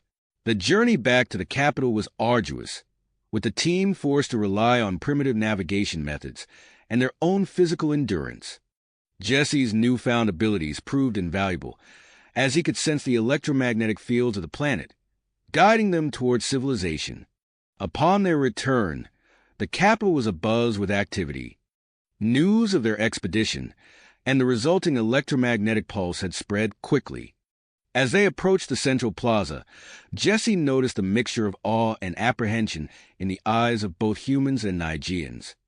Queen Cora greeted them personally, her expression a carefully controlled mask of neutrality. "Welcome back," she said, her gaze lingering on Jesse's altered form. "I trust you have much to report." Before Jesse could respond, a commotion erupted nearby. A group of enhanced humans, led by Ethan Bailey, rushed towards them. Ethan's face was bruised, and he sported a makeshift bandage on his arm. "Jesse," Ethan called out, his voice strained. "We need your help." There's been a series of attacks on integration program facilities. The Guardians of Purity are behind it. Jesse's mind reeled at the news. He had heard whispers of the secretive Nigerian organization opposed to human integration, but he never imagined they would resort to violence. Queen Cora's composure faltered for a moment. This is a grave development. We must convene the High Council immediately. As they made their way to the council chambers, Jesse could feel the tension in the air. The recent power outage had left many Nigerians on edge, and now the attacks on the integration program threatened to unravel years of progress. The council chamber was a cacophony of voices as representatives from various factions argued heatedly. Jesse stood before them, acutely aware of the divide his presence created. Some council members looked at him with hope, others with barely concealed disgust. "Order!" Queen Cora's voice cut through the noise. "We are here to hear Mr. Hollinger's report on the recent expedition and to address the current crisis." Jesse stepped forward, his bioluminescent markings pulsing softly. He began to recount their discoveries in the southern continent and the events that led to the electromagnetic pulse. As he spoke, he felt a familiar tingle in his fingertips. Without thinking, he reached out to the council chamber's technology, interfacing with it as easily as breathing. The room darkened, and a vivid holographic display sprang to life, showing the ancient Nigerian sites and the incredible technology they had uncovered. Gasps of amazement echoed through the chamber as Jesse manipulated the display, showcasing the potential benefits of fully integrating the ancient technology with modern Nigerian society. He was so engrossed in the presentation that he didn't notice the growing unease among some council members. Suddenly, the holographic display flickered and expanded uncontrollably. Power surged through the chamber systems, causing lights to flare and screens to short out. Jesse quickly severed his connection, but the damage was done. Commander Vex leapt to his feet, his face contorted with anger. "This is exactly what we feared. The humans' abilities are unpredictable and dangerous. We cannot allow this to continue." As the council erupted into chaos, Jesse felt a gentle touch on his arm. He turned to see Lyra, her eyes wide with urgency. "Jesse," she whispered, "I've detected another node of ancient technology. It's on the eastern continent, deep within an active volcano. The data suggests it might be a central hub for the entire network." Jesse's mind raced with the implications. If they could access this hub, they might finally unlock the full potential of human-Nigerian integration. But the risks were enormous. Queen Cora, sensing the shift in Jesse's demeanor, called for silence. "Mr. Hollinger, is there something you wish to share with the council?" Jesse took a deep breath and explained Lyra's discovery. The council chamber erupted once again, with arguments for and against the proposed expedition flying back and forth. After hours of heated debate, Queen Cora made her decision. "We will authorize this expedition," she announced, silencing the room. "A joint team of human and Nigerian specialists will investigate this volcanic node. Commander Vex, you will accompany them to ensure proper security protocols are followed." As the council session adjourned, Jesse felt a strange sensation rippling across his skin. He looked down to see his flesh taking on a metallic sheen, reminiscent of the heat-resistant alloys used in Nigerian spacecraft. Lyra noticed the change and gasped. "Jesse, your body. It's adapting again." He flexed his hand, feeling the new strength and resilience in his modified flesh. "It seems I'm preparing for our next challenge," he said, a mix of excitement and trepidation in his voice. As they left the council chamber, Jesse caught sight of a group of Nigerians watching him with open hostility. The whispers of abomination and threat reached his enhanced hearing, reminding him of the precarious position he occupied between two worlds. The next few days were a flurry of activity as they prepared for the expedition to the eastern continent. Jesse threw himself into the preparations, pushing aside his concerns about his changing body and the growing unrest among the Nigean population. Finally, the day of departure arrived. The team boarded a sleek Nigean aircraft, its hull gleaming with the latest heat-resistant technology. As they took off, Jesse gazed out the window at the sprawling capital below, wondering what changes awaited them in the fiery depths of the volcano, and what price they might have to pay for the knowledge they sought. The aircraft streaked across the sky, carrying them towards an uncertain future. Jesse could feel the ancient technology calling to him, a siren song of power and possibility. As they approached the eastern continent, the volcano came into view, its smoldering peak a stark reminder of the dangers that lay ahead. As they neared their destination, the volcano's imposing silhouette dominated the horizon, its smoldering peak a stark reminder of the dangers that awaited them. The aircraft touched down on a narrow plateau near the volcano's base. As the team disembarked, Jesse felt a surge of energy coursing through his modified body. The heat-resistant alloy now integrated into his skin shimmered in the intense sunlight. The entrance to the chamber should be just ahead, Lyra said, consulting her data pad. But the readings are off the charts. The energy signature is unlike anything we've encountered before. As they made their way towards the volcano's entrance, a tremor shook the ground. Commander Vex raised his hand, signaling the team to halt. "We need to move quickly," he barked. "This whole area is unstable." They pressed on, navigating through narrow crevices and over jagged rocks. The air grew thick with sulfurous fumes, but Jesse's altered physiology allowed him to breathe easily. He glanced back at his teammates, noting their labored breathing behind protective masks. Suddenly, a familiar tingling sensation washed over Jesse. He stopped in his tracks, his eyes widening. "It's here," he whispered. "The node. It's calling to me." Before anyone could respond, the ground beneath their feet gave way. The team plummeted into darkness, their shouts echoing off unseen walls. Jesse instinctively reached out, his consciousness expanding to interface with the surrounding technology. In an instant, dormant systems sprang to life. Holographic barriers materialized, catching each team member and gently lowering them to the chamber floor. As the dust settled, they found themselves in a vast cavern, its walls pulsing with an eerie, crystalline light. At the center of the chamber stood a towering structure of interlocking crystals, each one thrumming with power. Jesse approached it, drawn by an irresistible force. "Jesse, wait," Lyra called out, but her voice seemed distant, muffled.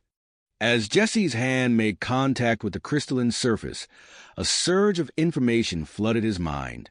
He saw flashes of Nigea's past, present, and potential futures. And then, with crystal clarity, he saw the immediate threat facing the planet. The Guardians of Purity had launched their insurrection. Cities across Nigea were under attack. Communications were down and chaos reigned. Queen Cora's government was on the brink of collapse. In that moment, Jesse knew what he had to do. He turned to face his team, his eyes glowing with an otherworldly light. "I have to merge with the network," he said, his voice resonating with newfound power. "It's the only way to save Nigea." Commander Vex stepped forward, his hand on his weapon. "Hollinger, you can't make that decision alone. The risks dash." "There's no time to argue," Jesse interrupted. "Every second we delay, more lives are lost." Before anyone could stop him, Jesse turned back to the crystal structure and pressed his entire body against it. The effect was immediate and dramatic. The crystals began to glow brighter, and tendrils of energy snaked out, enveloping Jesse's form. Lyra watched in horror and fascination as Jesse's body began to change. His skin took on a metallic sheen, and intricate patterns of light pulsed beneath the surface. His eyes closed, and his face relaxed into an expression of deep concentration. For several tense minutes, nothing seemed to happen. Then, all at once, the chamber came alive with activity. Holographic displays sprang into existence, showing real-time views of cities across Nigia. Jesse's consciousness spread through the planet's technological systems, restoring power to critical infrastructure. "He's doing it," Lyra breathed, her eyes wide with amazement. "He's actually controlling the entire network." Commander Vex watched the displays with a mixture of awe and trepidation. "But at what cost?" he muttered. As Jesse worked, the team could see the tide of the conflict turning. Defense systems came online, communication networks were restored, and transportation hubs reactivated. Queen Cora's forces began to gain the upper hand against the insurgents. Hours passed, and the strain on Jesse's body became evident. His temperature spiked, and his heartbeat grew erratic. Lyra, monitoring his vital signs, realized the gravity of the situation. "He can't sustain this," she said, her voice tight with worry. "His human physiology isn't designed for this level of integration. We need to do something." Without hesitation, Lyra approached the crystal structure. She placed her hand on its surface, next to Jesse's motionless form. Instantly, she felt a connection forming, her mind linking with Jesse's through the alien technology. As Lyra joined her consciousness with Jesse's, she began to share the burden of managing Nigia's systems. Her body underwent visible changes, mirroring Jesse's transformation. Together, they formed an unprecedented human-Nigean symbiosis, their combined strength far greater than the sum of its parts. With their shared connection to the network, Jesse and Lyra uncovered hidden caches of advanced weaponry stockpiled by the Guardians of Purity. They remotely deactivated these weapons, dealing a crippling blow to the insurrection. As the conflict on the surface began to wind down, Jesse and Lyra detected one last desperate attempt by the Guardians of Purity to escape. A secret spacecraft, hidden in a remote location, prepared for launch. Using their control over Nigia's defense systems, they disabled the ship mid-flight, forcing it to land. Loyalist forces quickly moved in to capture the insurrection's leadership, effectively ending the threat. With the immediate crisis averted, Jesse and Lyra began the arduous process of disconnecting from the network. As they withdrew their consciousness from Nigia's systems, both experienced severe physical shock. Their bodies, forever altered by the intense integration with alien technology, struggled to readjust. The expedition team rushed to their aid, carefully disconnecting them from the crystal structure. Jesse and Lyra collapsed, their bodies racked with tremors. "We need to get them to a medical facility immediately," Commander Vex ordered, his earlier skepticism replaced by genuine concern. As they were loaded onto the aircraft for emergency transport to the capital, Jesse's eyes fluttered open. He looked at Lyra, a weak smile on his face. "We did it," he whispered, his voice barely audible. Lyra nodded, too exhausted to speak. As the aircraft took off, heading towards an uncertain future, both Jesse and Lyra knew that their actions had changed the course of human-Nigean relations forever. The true impact of their transformation, however, remained to be seen. As the aircraft soared back towards the capital, Jesse and Lyra drifted in and out of consciousness, their bodies still reeling from the intense strain of merging with the ancient Nigean technology. Days passed in a blur of medical examinations and debriefings. The team of human and Nigean doctors worked tirelessly to stabilize Jesse and Lyra's conditions, marveling at the unprecedented changes in their physiology. As they slowly regained their strength, news of their heroic actions spread across Nigia, sparking intense debate about the future of human-Nigean relations. Queen Cora, recognizing the pivotal moment at hand, called for a planet-wide referendum on human-Nigean integration. The results were clear. An overwhelming majority supported expanding the integration program, albeit with new safeguards in place. In response, Queen Cora swiftly implemented a series of reforms. She established a joint human-Nigean ethics committee to oversee all aspects of integration and technological advancement. The committee's first task was to develop guidelines for the ethical use and development of the ancient Nigean technology network. As Jesse and Lyra continued their recovery, The medical facility, where they were being treated, transformed into a hub of intense research activity. Teams of human and Nigerian scientists conducted extensive tests, eager to understand the full extent of their transformation.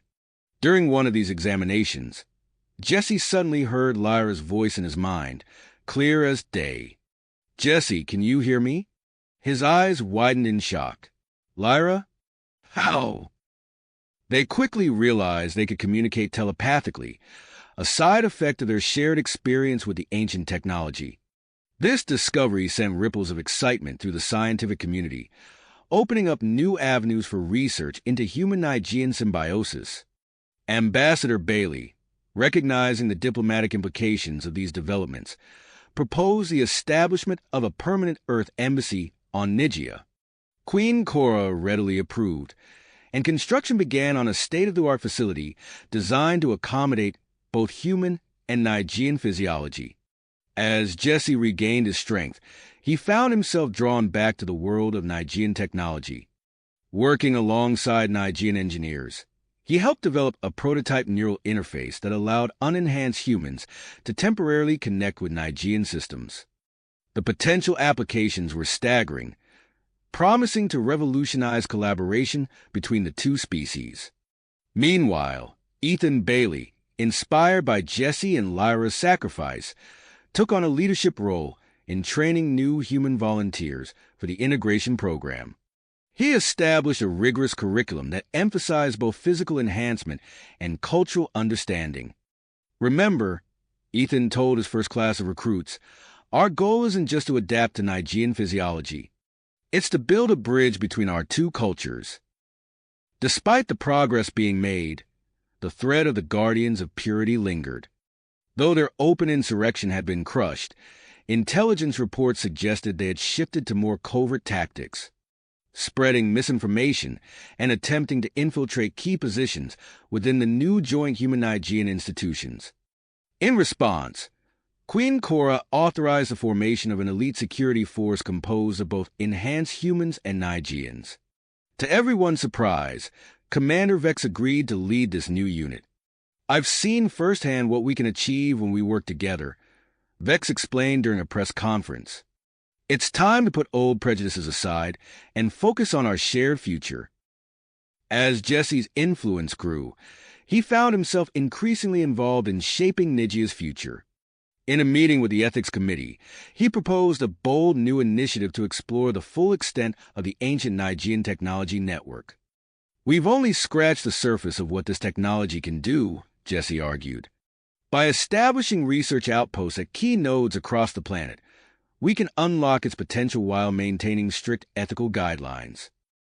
The committee approved Jesse's proposal with certain conditions, including the requirement that all research teams include both human and Nigerian members.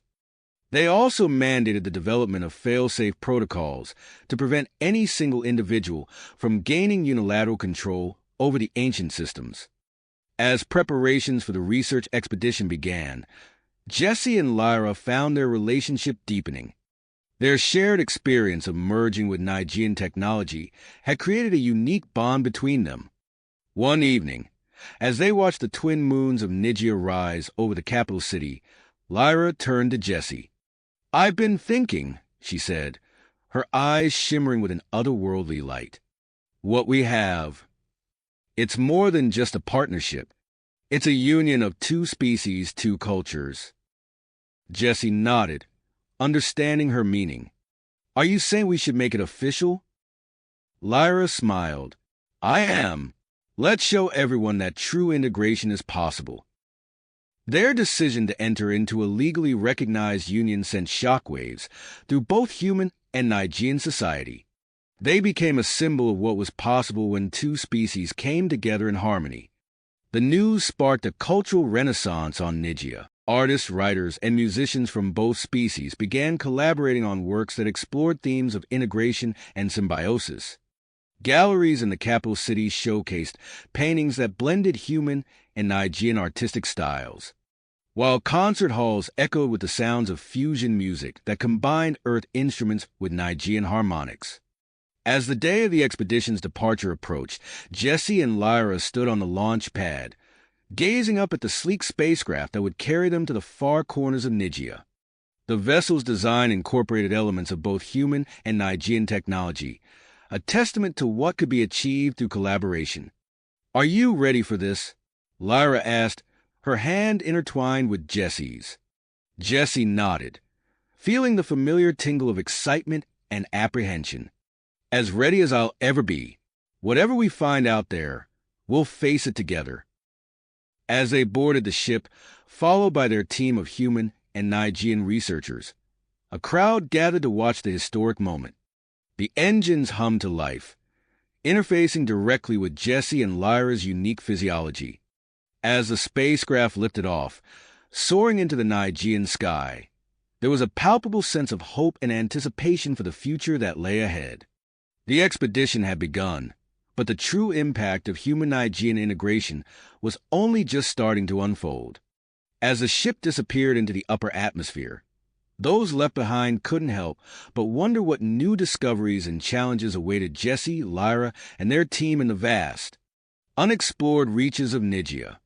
As the ship disappeared into the upper atmosphere, those left behind couldn't help but wonder what new discoveries and challenges awaited Jesse, Lyra, and their team in the vast, unexplored reaches of Nigia. Little did they know that the expedition would soon encounter a development that would reshape their understanding of ancient Nigean technology and the very nature of human Nigean integration. The research vessel touched down at their first destination, a remote node of the ancient Nigean technology network. The team disembarked, their excitement palpable as they set foot on ground untouched for millennia. Jesse and Lyra led the way, their unique physiology allowing them to sense the dormant energy pulsing beneath the surface. As they ventured deeper into the facility, Dr. Alara Chun, the team's lead xenoarchaeologist, noticed an anomaly in her readings. "There's a hidden chamber here," she announced, her voice echoing in the cavernous space. "The energy signature is unlike anything we've seen before." With careful precision, they managed to access the hidden chamber. As the ancient door slid open, the team gasped collectively. Before them stood an array of sleek, otherworldly equipment, its purpose a mystery. "This looks like some kind of biological engineering lab," Dr. Ravi Patel, the team's geneticist, observed. He approached one of the consoles, his eyes wide with wonder. Jesse stepped forward, drawn by an inexplicable urge to interface with the technology. "I might be able to activate it," he said, reaching out to touch the console. "Wait, Jesse." Lyra started, but it was too late. The moment Jesse's hand made contact, the entire chamber hummed to life. Holographic displays flickered into existence, filling the air with swirling diagrams of complex molecular structures. Before anyone could react, a shimmering cloud erupted from a central pillar, enveloping the team. "Nanobots!" Dr. Chen exclaimed, her scanner beeping frantically. "They're everywhere!" Panic ensued as team members tried to shield themselves, but the microscopic machines had already made contact. Jesse and Lyra, however, remained unaffected, their hybrid physiology somehow repelling the nanobots. "Everyone, stay calm," Jesse commanded, using his enhanced abilities to scan the rapidly changing situation. "I'm not detecting any immediate danger to our vital systems." But as the minutes ticked by, it became clear that the nanobots were far from harmless. Team members began to exhibit startling physical changes. Dr. Patel's skin took on a greenish hue, developing a texture reminiscent of the hardy flora found in Nigia's toxic swamps. Lieutenant Sarah Kovacs, their security officer, grew visibly taller, her bones audibly creaking as they reinforced themselves. "Jesse, we need to contain this," Lyra urged, her mind already reaching out to interface with the facility's systems. Nodding in agreement, Jesse took charge. "This facility is now under quarantine," he announced. "No one leaves until we understand what's happening and how to control it." Using their unique connection to Nigean technology, Jesse and Lyra established a secure communication link with the capital. Queen Cora's holographic form materialized before them, her expression grave, as Jessie explained the situation. "This is a most unexpected development," the Queen said, her brow furrowed. "I will convene the Ethics Committee immediately and dispatch our top medical experts to your location. In the meantime, maintain quarantine and monitor the affected individuals closely." As Jesse ended the transmission, he turned to find Lyra already organizing the team into groups for observation and study. Dr. Chun and Dr. Patel, despite their own transformations, worked tirelessly to analyze the nanobots and their effects. "It's fascinating," Dr. Patel said, examining a sample of his own tissue. "These nanobots seem to be rewriting our genetic code on the fly, adapting us to Nijia's various environments." Dr. Chin nodded, her eyes now capable of seeing into the ultraviolet spectrum. "And they're enhancing our ability to interface with Nijian technology. I can sense the facility's systems in a way I never could before." As the hours stretched into days, the team worked around the clock to understand and control the nanobot infection. Jesse and Lyra's immunity became a crucial factor in their research, allowing them to safely interact with both the infected team members and the ancient technology.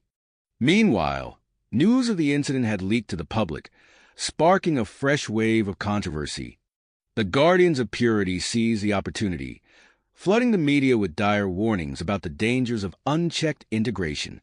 In response to the growing crisis, Ambassador Bailey proposed the formation of a joint human-Nigean task force. Queen Cora agreed, appointing Commander Vex to oversee security, while Ethan Bailey represented human interests. As the task force began its investigation, Jesse and Lyra made a breakthrough. They discovered that their unique physiology allowed them to communicate with and influence the nanobots at a fundamental level. "This could be the key to controlling the infection," Lyra said, her eyes alight with excitement. "We might be able to develop safeguards against misuse." Jesse nodded, his mind racing with possibilities.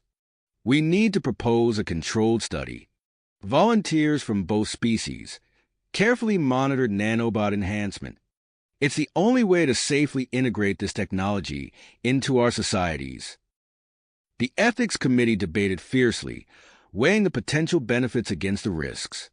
In the end, they approved Jesse's proposal with strict conditions, including the establishment of a new research facility dedicated to studying and controlling the nanobot technology.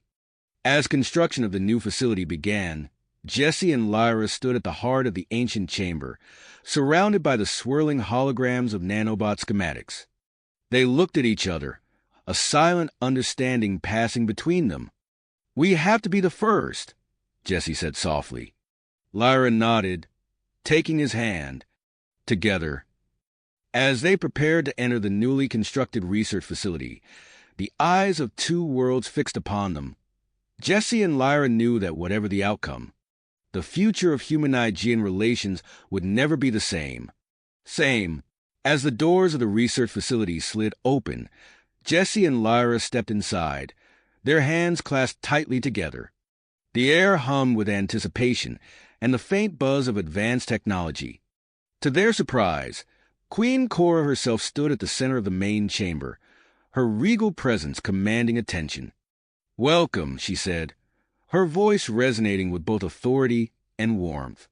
"I've chosen to oversee this crucial experiment personally." Jesse and Lyra exchanged a glance, silently acknowledging the gravity of the moment. The chamber pulsed with energy, its advanced Nigean technology responding to their unique physiology. Sleek consoles lined the walls, their surfaces alive with holographic displays. "We're ready," Jesse said, his voice steady despite the nervous energy coursing through him. Queen Cora nodded, her eyes reflecting a mix of hope and concern. "Then let us begin." At her signal, a swarm of nanobots emerged from hidden compartments, filling the air with a shimmering cloud. Jesse and Lyra stood firm as the microscopic machines enveloped them, their skin tingling with the first contact. Lyra gasped as the sensation intensified. Incredible, she managed, her voice strained but filled with wonder.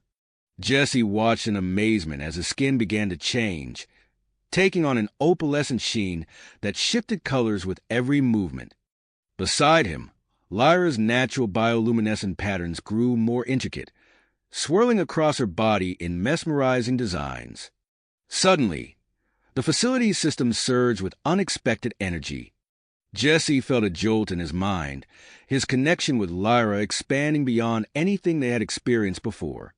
Their consciousness stretched outward, linking not just with each other, but with the entire ancient Nigean technology network that spanned the planet. "Lyra, are you—" Jesse began, but stopped as he realized words were no longer necessary. Their thoughts flowed freely between them, and more than that, they found themselves awash in a sea of knowledge and experiences from the ancient Nigeans. Images flashed through their shared consciousness. A thriving civilization at its peak, the discovery of a looming cosmic threat, frantic preparations for survival. They saw the true purpose of the technology network unfold before them. A planetary defense system designed to protect Nigia from annihilation. The nanobots, Lyra communicated silently to Jesse. They were meant to prepare the Nigeans for evacuation if the planet became uninhabitable. Jesse's mind raced with the implications, but the threat they feared, it's no longer relevant. Together, they delved deeper into the ancient systems, their enhanced abilities allowing them to navigate the complex network with ease. They found dormant subsystems, long-forgotten protocols waiting to be awakened.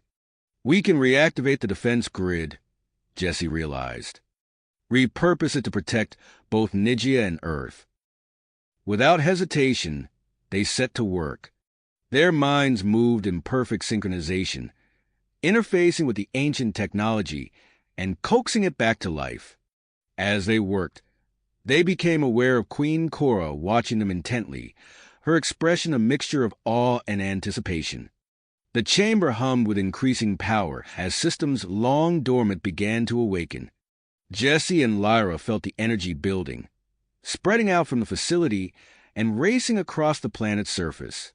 Suddenly, the sky above Nigia lit up with a breathtaking display.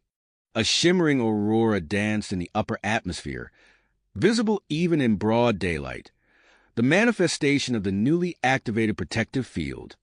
But the transformation didn't stop there. As the defense grid came online, it triggered a planet-wide release of benign nanobots.